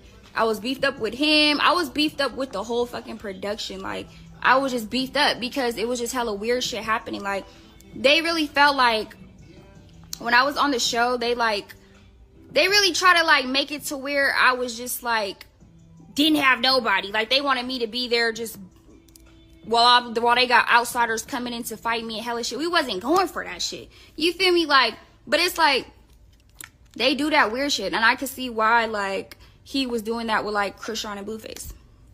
I could see why. They do, like, the manipulation, try to get a motherfucker split up game, like, messy shit. But me and my nigga don't go for none of that. My nigga never liked him. And it would be like, he didn't press this nigga. Like, really didn't press this nigga. Because I remember this nigga told me I need to stop gangbanging on TV. Or he said some stupid ass shit and I felt offended. So I called my niggas on him immediately. And I remember we had this, like, photo shoot for the, like, cover of, we was shooting the cover for the fucking show. And, that was already after I had got jumped and shit. And they was just doing hella foul shit, just letting me get jumped and all that. So I came up in the parking lot hella deep. And his scary ass gonna go out there and send hella security. Like, I just want to talk to you guys. Can I just talk to your husband? Da-da-da. He did some scary ass shit, was breaking it down. Okay. But my whole thing it be with this dude is like, he acts like a straight female, like a bitch. Like, that nigga acts like a motherfucking bitch, and it be like for no reason. Like, what point do this man be having to go in these interviews and get on Instagram, write paragraphs, be trying to troll me? Okay, I left your show. Like, let it go. You did a motherfucking I Hate Stunner Girl tour. You went on hella podcasts. And then it's like, bitch, when I sit there and I gag y'all like I did today with that text message, and it's crazy because, like, I could have been did that months ago if I was really tripping. Like, you been gave them bitches clap, bitch. I could have been exposed you, but I didn't. It's like, I feel like I'm being too nice, y'all. Y'all think I'm being too nice? But it's like so many stories that I can get into with these weirdos. And then nothing I'm saying is all factual. So for him to get on Instagram today when I wasn't even fucking talking to him and saying, everything's fictional. Well, I can fucking hate his voice. Everything's fictional. None of the stories that she portrays are true. It's like, you a hit dog or a holler. I wasn't talking to you, bitch. I said you were her pimp. I wasn't talking to you, though. Because you are. Natalie is your bottom bitch. And it's time that you admit that. Y'all be fucking. Y'all do. Y'all do. And she be fucking the friend. But y'all two, y'all be fucking. Because there ain't no motherfucking way in hell. And then they didn't say little shit too. Like, they do little weird shit. Like, we was in the club when I was just at the Baddies Easting, and I went to the only day I went to the club with them. And she was like, she was standing right next to me. She was like, turned to him and she was like, I want you tonight. So you're not fucking, but she wants you tonight. And it's just like, it's just some dick and pushy shit, my nigga. Like, you act like I'm over here saying you motherfucking smoke crack. You know what I'm saying? Like, I just feel like, and then I feel like the reason too I even dropped that tea on y'all a long time ago is because he be hella disrespectful and he can't disrespect me. And so y'all wonder why I left the show. I said it was for a lot of reasons, because I demand my fucking respect. And that's why me and bro was always bumping heads all the time. Like, he's a scrawny little bitch. He knows he can't touch me. He knows he can't fuck me. He knows he can't even fucking look at me. And that's what really be the problem. Because every bitch that he be casting is literally bitches that he's fucking. Like, all the girls that he be getting on the shows, and y'all be wondering why, like, where the fuck did they beef come, or why are they so beefed out? Like, you don't even really know, or it'll be over something small. That's because he's literally casting a group of bitches and then just sitting back and watching them fight over him for the whole season. Like, you're really a weirdo. You could tell bro was like a fucking geek in high school, and this is his first time having some bitches. For you, it's like, that's what I said earlier. I'm like, it be so many raw bitches coming to them auditions and shit. And all the bitches that you pick is all bitches that you are fucking with.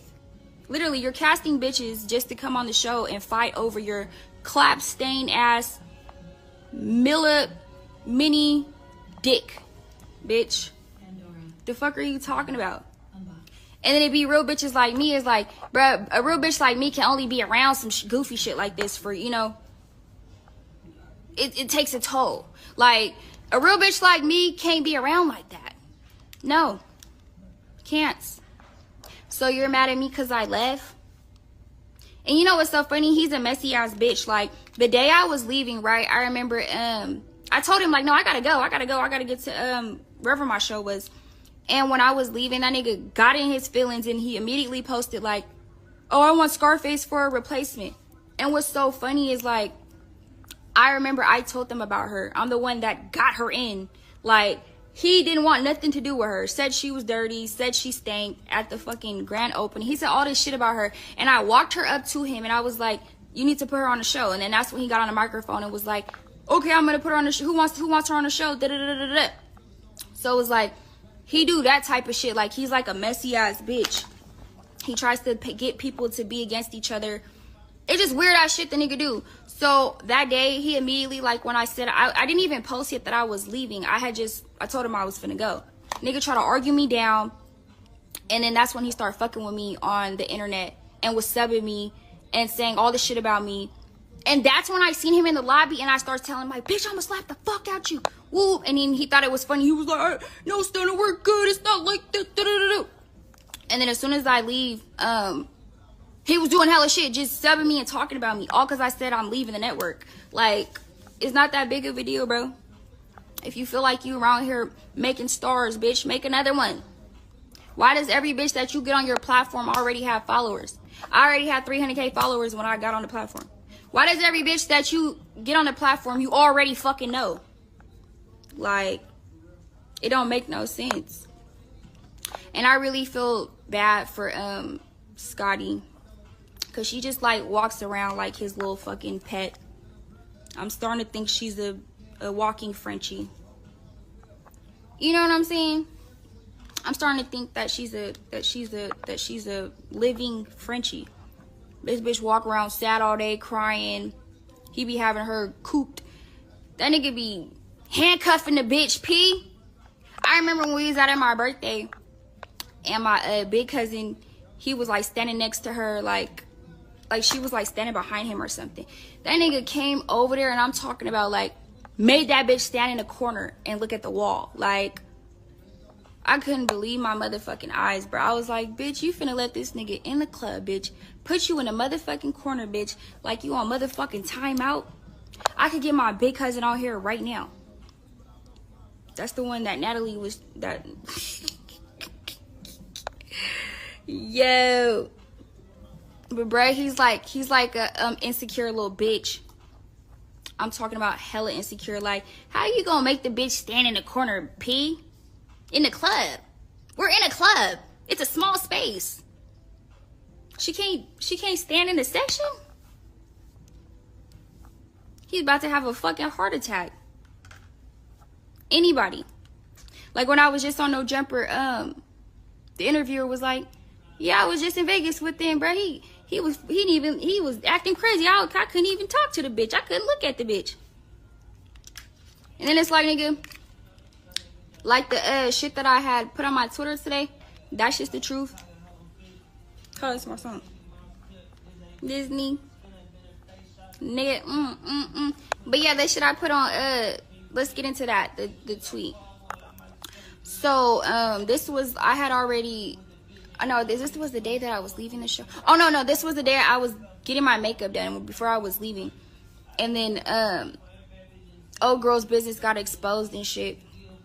And then they was already beefing because the other bitch been around before her. You feel me? Like, I remember when I had, on my birthday weekend, when I had went to that hotel, I think it was like the one. But he was out having dinner with this bitch. And I asked him, who is that? And then he was saying that was his bitch. So I never knew like she was gonna be on the show or nothing. I thought she was just another girl, the Anna girl. They was together in the fucking hotel. And I feel like I got a video of that shit because we was eating at the bar. But anyways, yeah, the fucking, I heard all the shit. The bitch was saying he gave her the clap and that he be dogging her and doing her hella bad and all this other shit. And you know, that's around the time I felt like some compassion for Scotty, because I really feel like she's like just a weak ass, lame ass bitch. But it's like bitches like her is like, you feel compassion for, because it's like, damn bitch, you're really a weak ass bitch. But it be like, you know, you don't want the bitch to get bullied and shit. You know what I'm saying? Like, I feel like in her situation, she just was like a bitch that fell in love with her trick. And y'all know what the funniest part is that Natalie be mad about? Because Natalie's always like, Lemmy doesn't even really know. She's really a fucking whore. And da-da-da-da-da. I used to have this bitch on the jets. She used to be on the jet with me, eating pussy and popping it everywhere. And he thinks that one time we got on the jet was her first plane ride. And he didn't even know. Like, she just be so mad because he don't know the tea about her. So she was like, yeah, you remember when we got on the jet and then he couldn't move his seat? Scotty went over there and pushed the buttons and he was like, how does she even know that? Duh, because the bitch been popping coochie from here to motherfucking Africa. You're just a dumbass trick, like I said. You're just like a little boy who just hit his growth spurt and got a little couple dollars and barely started playing with hoes, playing with checks. So of course you can never smell the hoe on her because you're not a boy, you're not a dog. A bitch like her could pull the wool over your eyes. But see, she would have been in a good position though if she would have played her cards right and listened to what the fuck I told her when I first met her. And I have a really good thing, like when I meet people, I could read them immediately. Like, I could tell you about yourself, I swear to God. So when I peeped her whole situation within 5 minutes, and I literally told her, bitch, do not fall in love with your trick. And guess what the dumb bitch did? Not only did she fall in love, she fell into a motherfucking arrangement. This nigga got this bitch in a $3,000 apartment a month. Then the bitch Natalie said the bitch don't even get no purses out the nigga. She don't even get no good allowance.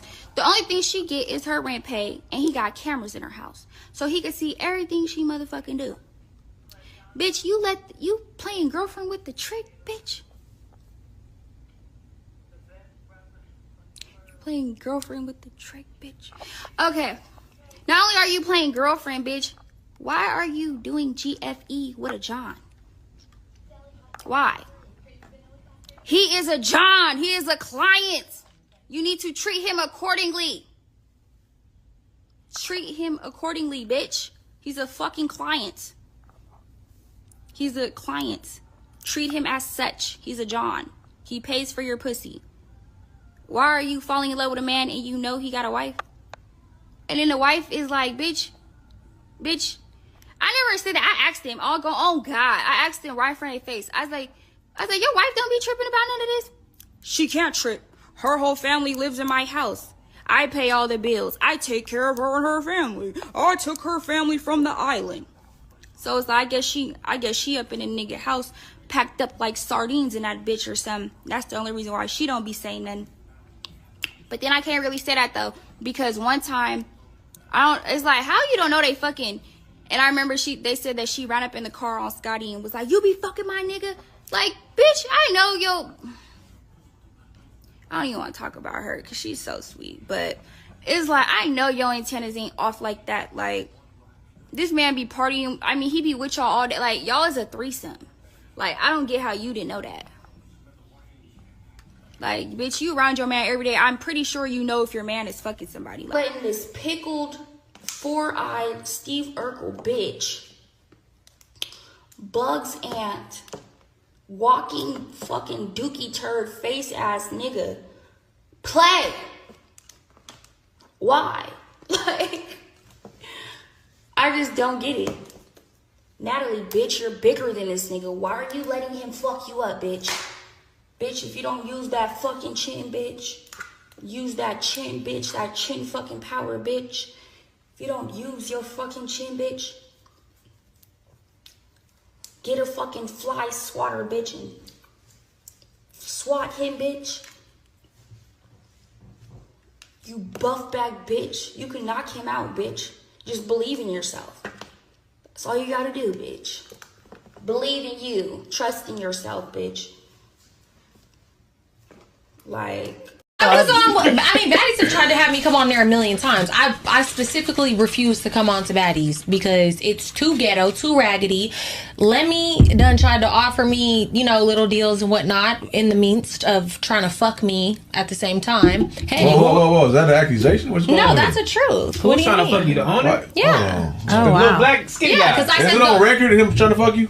On record of my life, yeah. Oh, just okay. I don't lie. So the owner of Zeus was trying to fuck you. Yes. Yeah, he was. I mean, but I feel like that's exactly what happened. Yeah. I was gonna say that for our podcast. So he wanted me to come on that. It ain't a bad thing. I mean, I'm not mad at anybody trying to fuck me. Everybody want to fuck me I don't normal. think the opportunity in exchange for the fucking is equals, but No. That's not okay. But I'll tell you exactly what it was. So he basically wanted me to come on Baddies for one episode. He's gonna pay me 20 bands to be on one episode. I said, okay. Also, in exchange for that, I would like my own show, and I want it in a contract. I want it in writing. So I will agree to that 20 bands in that one episode to sit down with Natalie Nunn and go have a, because everybody wants me to sit down with Natalie Nunn because she done beef with me for fucking 400 years. Oh, really? Yeah. So I was like, okay. So he was basically like, okay, I'll give you your own show, but you know, what you doing after this? I'm gonna go book a room, and then was like trying to like low key like, you know, insinuate I'm trying to fuck to get this show. Right. So that kind of was what it was, and it's like, honestly, I probably would have fucked him if he would have put it in writing. Whoa. I love us. love us too. Yeah. So break it down. Bitch, I'm gonna be so for real, bro. That's right.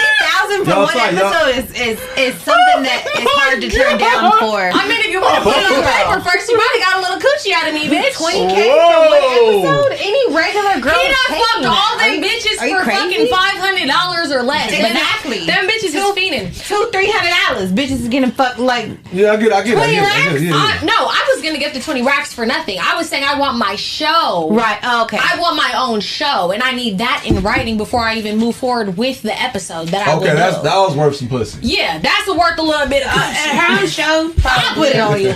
Come on. Have you never given me the pussy before? So you can give me the pussy for the show. Yeah. I give you the pussy. For the pussy. For the show. I would have gave him a little coochie for my own show plus the episode. You know, that was going to equal out to Would you go just give it to him, or he had to ask? I'm saying, like, what you mean? So when he gets to the room, he would have signed off and everything. So he signed off. Show you get to the room, you just ass off naked. He was adamant about it. I wasn't gonna have to. He would have been asking anyways. Southern girl just came out with the fact that he was fucking with all them bitches. So It's been a known thing. He be fucking all them hoes. And what's the real thing is that men and they don't be getting paid shit to do shit like Here's that. the problem. You bitches' pussy is too low. You bitches' price is too low on that coochie. Thank you. This is definitely not something that we should be supporting. And I understand that and also just holding networks accountable. Yes. You know, it gets to the point where you're seeing, like, okay, yes, allegations, but then you're seeing texts.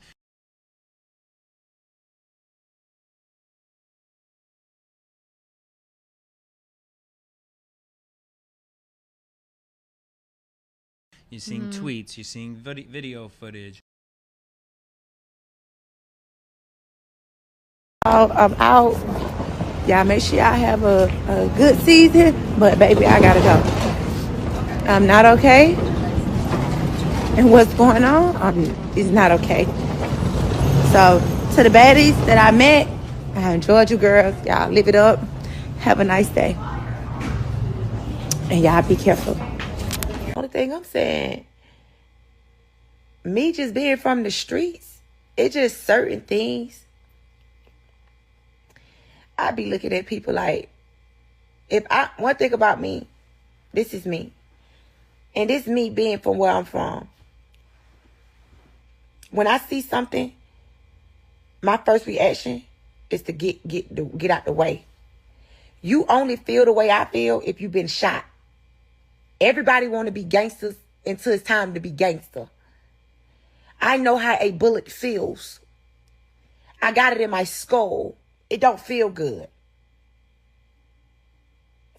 Y'all get on the internet and y'all play a lot. Y'all talk for a like, a comment. It's a bullet in my skull. So when you on here, make it make sense when you speaking. Everybody want to play crazy and play gangster. You not a gangster. Know when it's a job and know when it's real life. Because if it was real life street stuff, then, you know, it could get street. But when you're on a job, this is a job you do. And even men at this point have come out. I mean, we've had Ray J come out. Chance has come out. Stunna Girl has obviously come out with a whole boatload of information. These are Smiley people has who, come out with information. These are people who have some sort of name. So, you know, then it leads you to question, like, who hasn't been able to come out, who hasn't been able to, you know, see anything. I always go back to that Mark guy, that one producer. Mark Chabal. And, you know, it's like, why is there no more information about how this man passed away? Which could be totally something different versus, you know, or involved or whatever the case is. But there's just so many questions that have never been answered. And when people ask the questions, they get their pages taken down, or, you know, someone will come out and say something, then all of a sudden they go backtrack and they, you know, say, oh, just kidding, never mind. And at what point do you start saying, because if it was a loved one of yours, how many questions would you ask if it was somebody that you cared about, if their energy was off, they were starting to act different, you know? And so at what point do we hold, you know, a network accountable for the content that they are creating?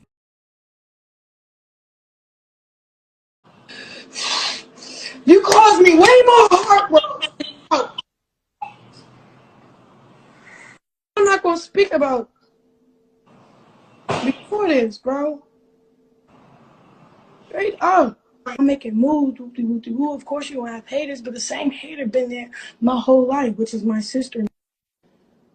I went homeless my senior year, had to move my boy. I'm not gonna speak on what she did, but all my family, 12 siblings other than her, can vouch that she's a liar and that she's jealous. Swear to God. But Tifa, you this, you that, you make sure we straight, right? You telling the whole world that, right? But where Lil Petey at, y'all? And why he not staying with you? Because he know who you are. Nobody want to stay with a nigga. I don't want to expose who you really is, man. I'm thinking I'm getting set up by the people I'm working with. Whoop-de-whoop-de-woo. Whole T is your bitch. My mom will get on live and say she lying. My mom, she been said to stop with Tifa. Left voicemails on my phone saying how Tifa evil. Tifa this. You gonna go down. I don't have a real relationship with my sister because when I realized when I got older, she didn't really fuck with me. Too, when we was kids,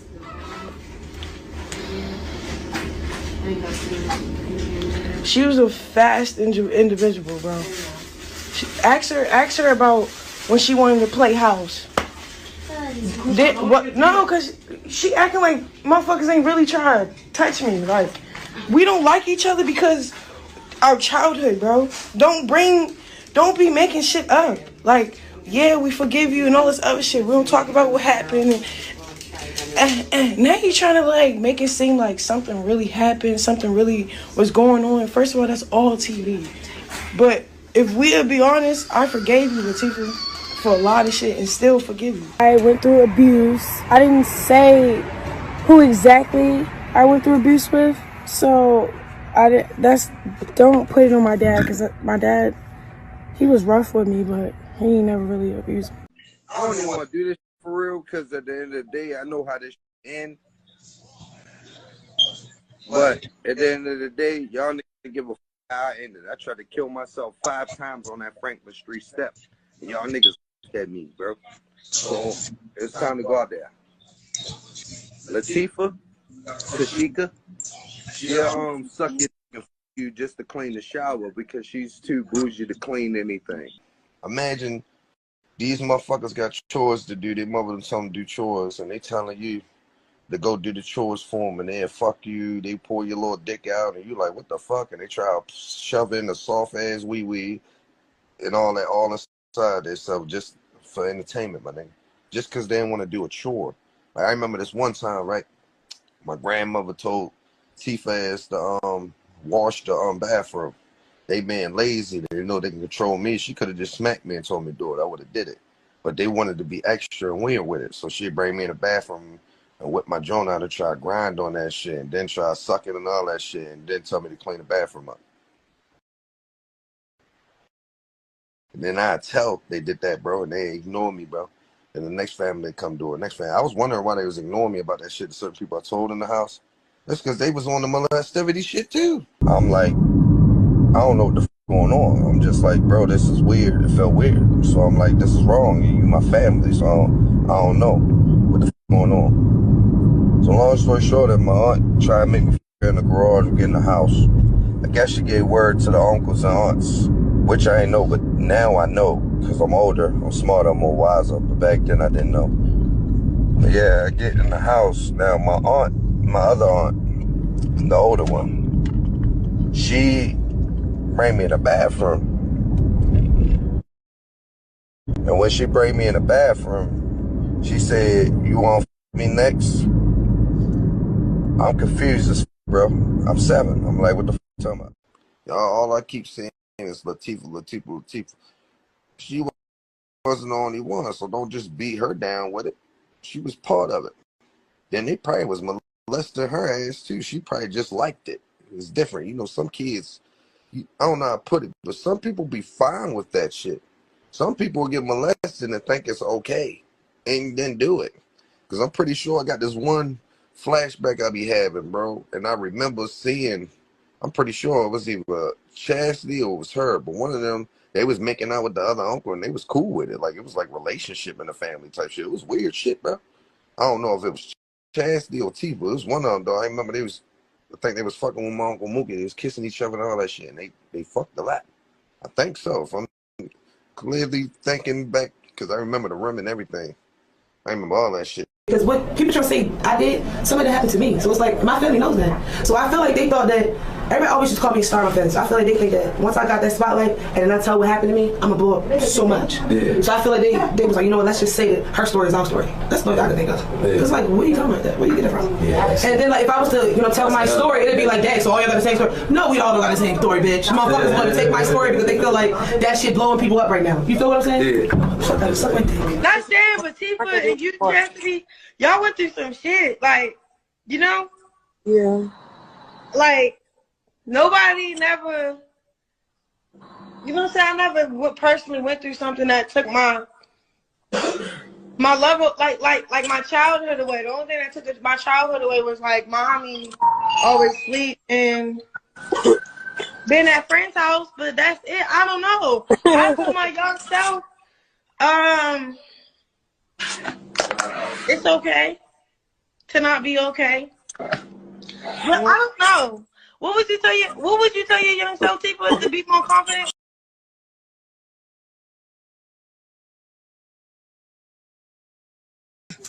Me and my son been quiet.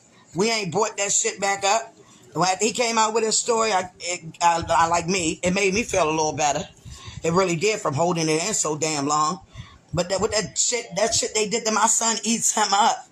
Every time my child get drink, my child start talking about that shit. That shit kills me. Because I'm like, damn, these people still walking around. Stop playing with me. For real. Because I'm on the edge now. I'm getting tired. Like, I sit back, I mind my business. I don't say the shit they got going on, all right. Like I said yesterday, that shit phony because we blood. But that shit they did to my son was fucking wicked. Period. It was wicked.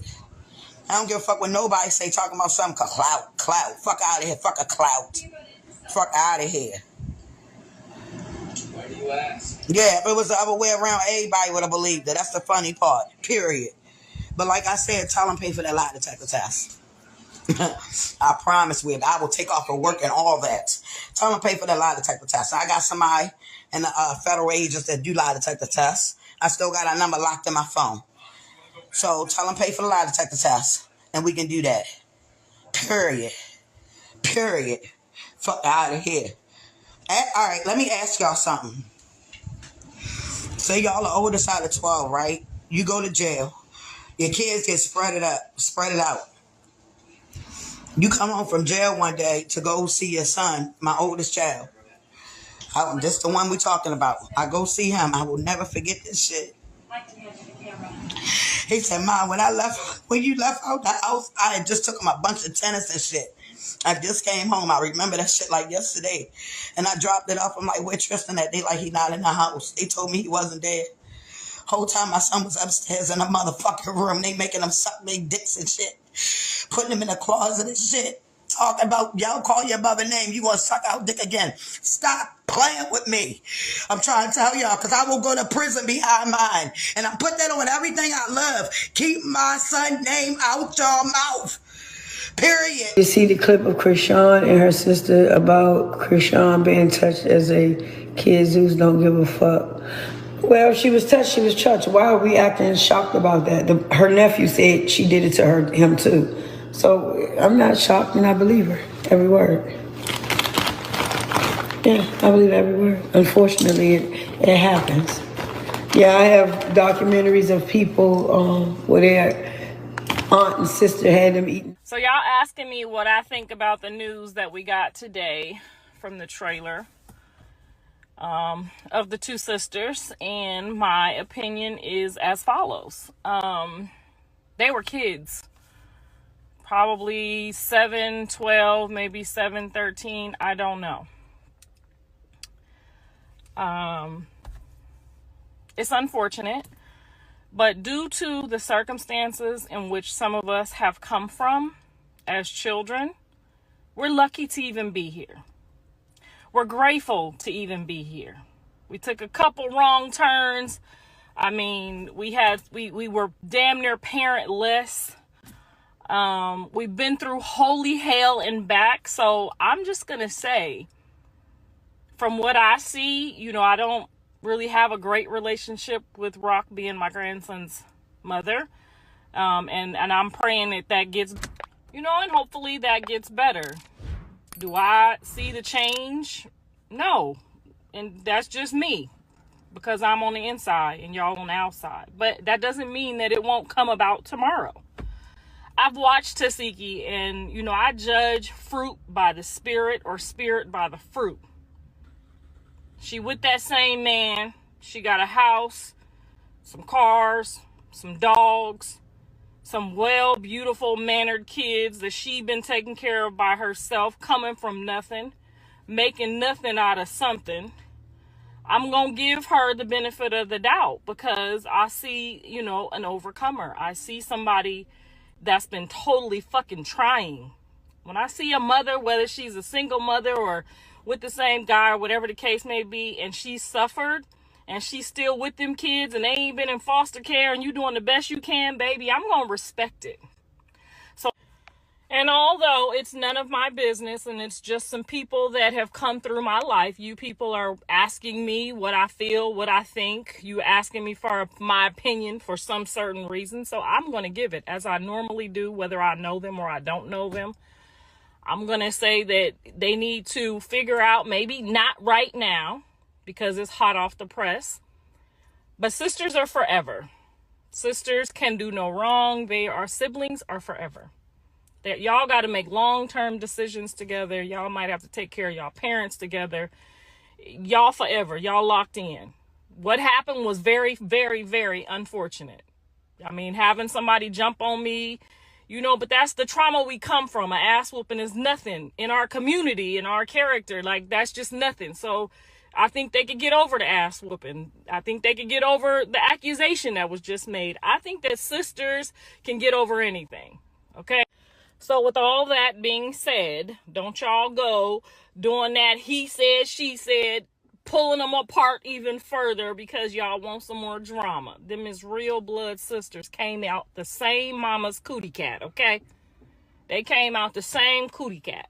Me and my sister might be on the phone for 2 hours, and in them 2 hours, we done hung up, fought, rode, died, picked up the phone and said, girl, what you doing today? That's just what sisters gonna do. I know Krishan. I know everybody around Krishan, including her godparents. And she had told me that one time when she was in high school, around the time that she had tried on a dress, and that her godfather made a move on her. Krishan is that evil. Yeah, the people that helped her whole life, she goes and tells bad stories about them.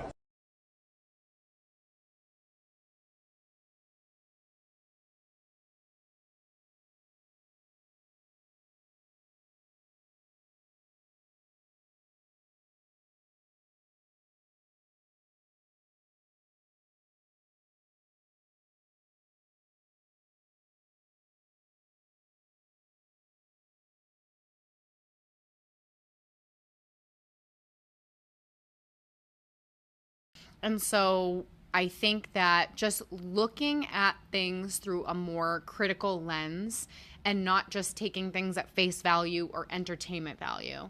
Because at the end of the day, these are people with real lives who are going to have to deal with this damage that's inflicted on them. And so I say all this to say, just consider what you're supporting and consider if you feel comfortable giving money every single month to an organization that is allegedly abusing women. Her lash events are always in Dubai because her vendor is in Dubai. Guys, does it look like these lashes come from a Dubai vendor?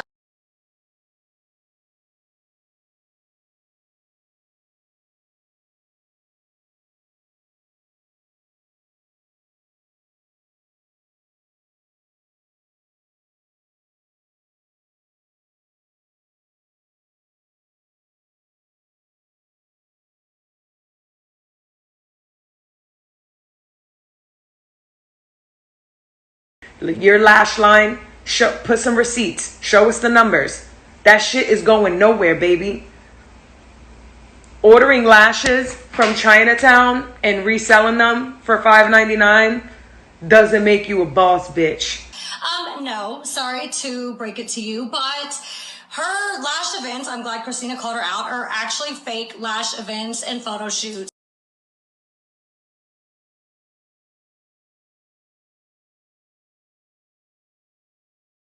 Hi, Natalie. Hi. I love it. You look amazing. Yay. It's a Natalie Lash trip. Where are we going? We are going to the Bahamas.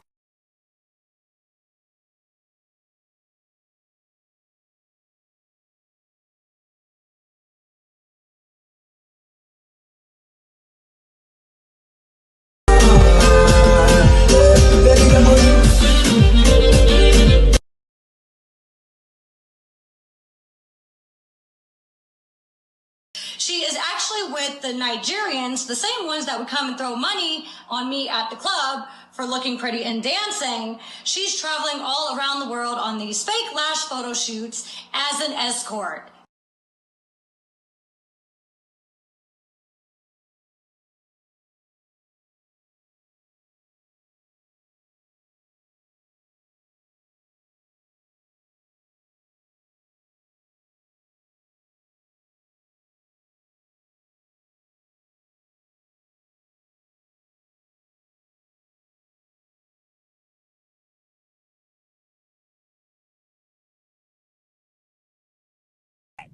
So when a motherfucking bitch like that think that she can run her dick suckers after riding Curtis dick and riding her motherfucking husband dick and then going to South Africa and going to Dubai and riding the motherfucking clients' dicks, allegedly, bitch, she can't say a fuck ass thing to me. You also skipped over that. I know you knew about her being a motherfucking escort, allegedly. I did not skip over that. I asked her about that. I'm just saying, you let her answer it. Did you ask her about her getting flown to Dubai and bringing Hazel E, allegedly, and all these other bitches with her to get they motherfucking pussies nailed by Nigerian men for $20,000 on a private jet? Allegedly. Did you ask her about that? Fuck Miss Natalie Nunn and her nasty ass motherfucking green pussy puss that she getting fucked by all these motherfucking niggas while she got a man at home, allegedly. So I suggest you keep it the fuck cute and keep it the fuck mute when it comes to my name. Because if I see something I don't like tonight, I'm going to blow all your shit the fuck up. And if you ever hit up my man again, I'm going to fucking hit up your husband, bitch. And he ain't going to like the shit that I say. I promise you that. So go ahead and fuck with a bitch. I'll ruin your whole fucking family. You will find yourself divorced, depressed, and sad. Don't play with me, bitch. I'm not the fucking one, bitch. I will slice, dice, and rip you the fuck apart, bitch. I'm not the fucking one. I won baddest bad girl of all time. You could never win that. Because you know what the truth is? Nobody likes you. Nobody trusts you. Nobody fucks with you. The fans only like watching you because you are so ignorant and uneducated and pathetic that you keep the bad girl's name alive because you have not been able to progress or move forward. Stop making up lies. Natalie, you are a fucking liar. It doesn't work on me. You don't scare me. You don't intimidate me. Make me shut up. Make me stop. So for every time you make up a lie, Natalie, I'm going to tell the truth about you. Okay? We know you go to Dubai and you get fucked. How about that time you went to Dubai and you had 2 young girls go fuck whoever it was that you were meeting up with, those millionaires? You had 2 young girls fuck some guys, and then you took the money they were supposed to get paid with. Ooh. And Sarah was there. And I got all those messages, baby. Selling your ass in Dubai does not make you a boss, bitch. You ain't a boss, bitch. You ain't shit. You a fucking liar. You a bully. And I promise you, your daughter ain't gonna have nothing to look up to in the future. Here everything is open-minded. Nobody... Open-minded? Yes. Okay, so can I tell you what they think in America? Yes, tell me. Okay, they think that when American women come to your country, that the Dubai, UAE men like to like go poop. He laughed. He said, no, this is not true. Sorry, sir, if I offended you. It's what they think in America. Yes, I know. I get your point. What they are thinking in your country. Right. It's not okay, right? That's not very nice. Who wants to get Take a shot if you're willing to get shitted on for some money. It depends on it. What was your answer? It depends on how much money. If I mean $2 million, I wake up and I got $2 million. Like, what is that? Like dignity? You giving up your dignity or something? Like what? Anyways. The whole thing is that she's always overseas. It was a Dubai, London. Like with my trip with you to Dubai, that was my first trip ever. Like Out of the she met country. me, she met me in Raleigh. That was your first time going out the country? Yes, and ever. I made her get a passport. Where you going? Dubai. First class to Dubai. Period. Kick your legs up. Yes, Natalie Nunn is an escort. I know most of you guys knew it, but nobody's really came out and said it. So Sarah said it. That's where she is. It's not for lashes.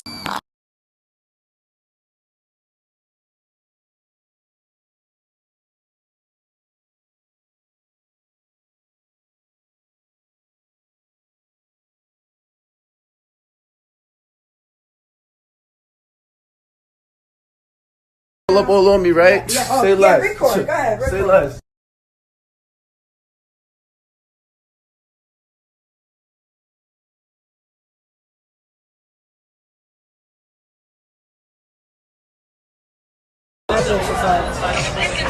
Oh shit, she taking me out to eat and shit, y'all. This shit crazy. I didn't know who to run to, what to run to, bro. You understand, bro? Y'all don't know what niggas go through? Y'all don't know what niggas go through. Y'all don't know how hard it is for a nigga to open up about some shit like that. Our own homies ain't know about that. The only person that knew about it was her. I got drugged and jumped by a girl that said she loved me. That's not fucking y'all up at all? Y'all don't gonna be fucked up about that shit? Well, I'm supposed to be so fucking tough, right? I'm supposed to be so tough, right? I'm supposed to be so tough, right? Because I'm a man, right? I'm supposed to just be hella tough. No. I don't think niggas understand. Like, have like people seen like the after effect of people getting roofied, like the wrong shit, like bro, getting drugged that fucked with you, nigga. Niggas be fucked up, niggas. Yeah, bro. Like these niggas think, oh, you a nigga, it's cool. Like my brain not fully developed, nigga. I'm already out here in the streets in Cali, nigga. I got no family around me. I'm running around doing any and everything. I'm drinking every day. I'm smoking every day. I'm making sure everybody else is fucking good. And y'all niggas is telling me, why didn't I speak up? You know how hard it is to speak up about some shit like that? I felt violated. I literally felt violated. You can't just say that in front of people because people aren't going to know how to react to it. You feel what I'm saying? Niggas not going to know how to react to it. You acting like you got raped. If they drugged me, what the fuck do you think they was gonna do to me, nigga? Chat, we don't condone none of that. Are you okay? If they drugged me, what did you think was gonna happen next? Tell me. What did y'all think was gonna happen next? You think they're gonna drug me so I can remember? But I'm a person, and y'all don't realize that. Oh, you just a nigga. You chasing clout. You chasing money. Nigga, I was getting money way before that bitch was getting money. And way before that nigga Chef D was getting money. I've been getting money. And I've been helping everybody get money. I help everybody around me. I'm there for everybody. But when I need somebody, nobody's there for me. I can't make this stuff up. This is why, no, you can't come to the club with me. No, you guys can't jump in my black trucks. No, you can't bring a +1 around me. I don't know a motherfucker. Keep them the fuck away from me. So, D, since you're in here right now, we're going to start with you. Because you brought this kid who's on Facebook around me. I don't know this kid, okay? He was around for like a month back in 2020 or something. He would come around. He would ask me to hire him because he was doing some type of fraud, fake checks, going into the Bank of America's and he didn't do it no more. And he didn't want to change his life around. And that's what he came to me saying too. I let him rent my cars and all that. He crashed my Mercedes Benz. And he ran off from LA and moved to fucking wherever he moved to. He's full of shit, bro. He's a lame. He's full of shit. He's a liar. No one do drugs. No one drugged him. Nobody robbed him. Wait, hold on. So so he was your friend. He was. But how did you meet him? I just want to get the story clear. This guy. So you met him through Tatted Fly Sky. You met him through Tatted Fly Sky. Yeah, that's like a cousin or something. Okay. So he came around and you were like, nah, he's new, he's from New York, he's from upstate New York, he needs a job. Right? So every time he came around me was during my bookings. At clubs and gay clubs and fucking Houston. He was around when I was around. But he's so weird because he didn't post no videos of me, but posted videos of you. Like because I'm the cloud. Yeah, I know. Cloud. I get it. And as baddies keeps growing and as new seasons keep dropping and as little beefs between us baddies go, so I guess he's Diamond the Body's friend. I don't really know and I don't really give a fuck. Your story's cap. Where's Chef D?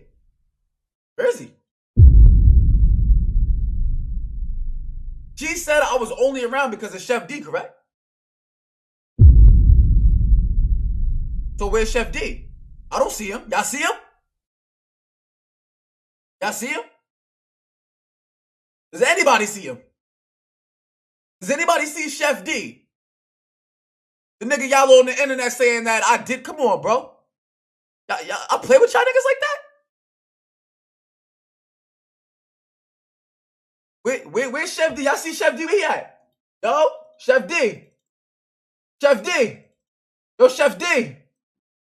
Where you at, buzzin'? I don't think he here, y'all. I don't think he here. Okay. So, now, we get to the, like I said, we went out the first night. We was fine. I'm pretty sure we fucked the first night. Second night we go out. We chilling, but we in Dallas now. And we like 40 deep around mad niggas I don't know.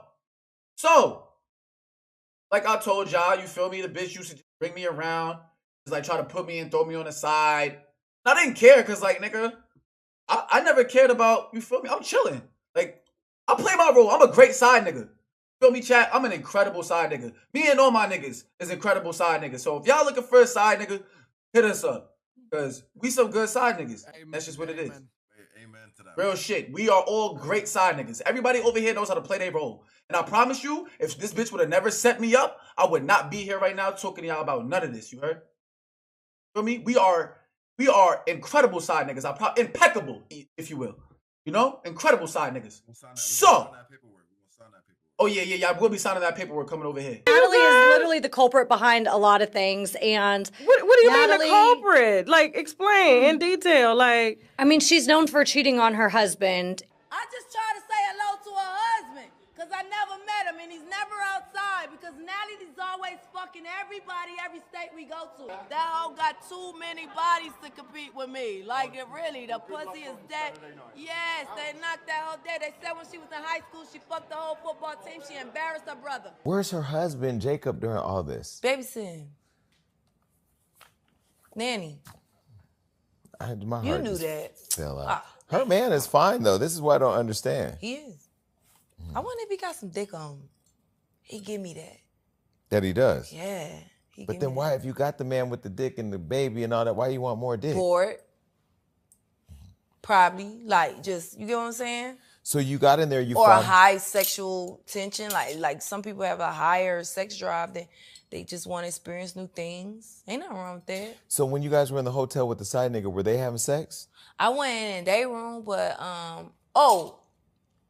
where I did see, like, it was another side nigga she was having sex with. The one that Lemmy hate, that she had to sneak around and not show him and Lemmy had fell out, and I did get the sex tape of that. Like, I should have had my camera out.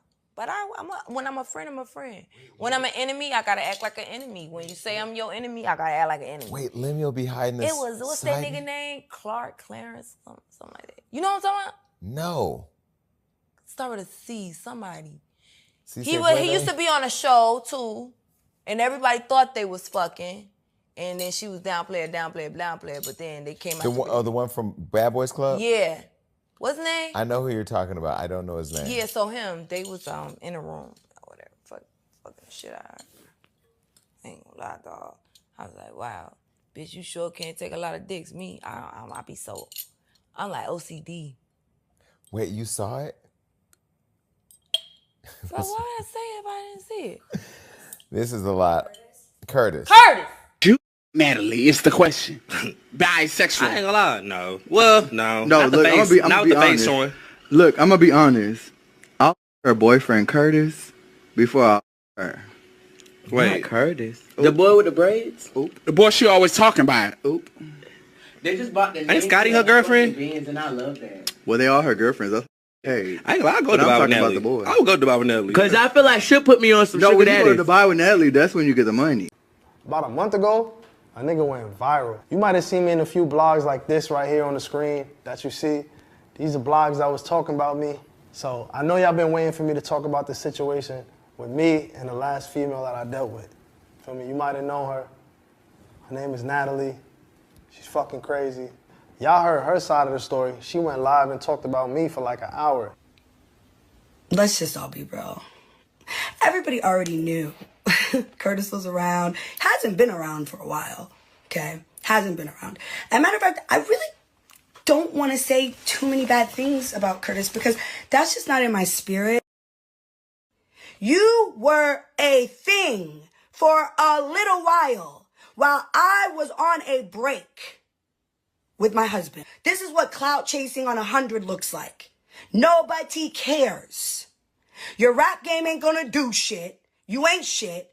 You don't got shit. The only thing you had was Natalie. And when I cut you the fuck off, now you wanna give me money to buy me a Rolex, do this. Nigga, fuck you, bitch ass nigga. Go run and tell whatever the fuck you wanna tell. That's all a lie, and I want to clear that shit up right now. You know, Natalie brought gifts for me. I brought gifts for her. The energy was reciprocal. You know what I'm saying? It wasn't a one-way thing. Ew. Like JK, but like maybe not. But thank you for watching. But you hating ass bitches always have something to say. Hating ass bitch, but you're still watching my vids. What?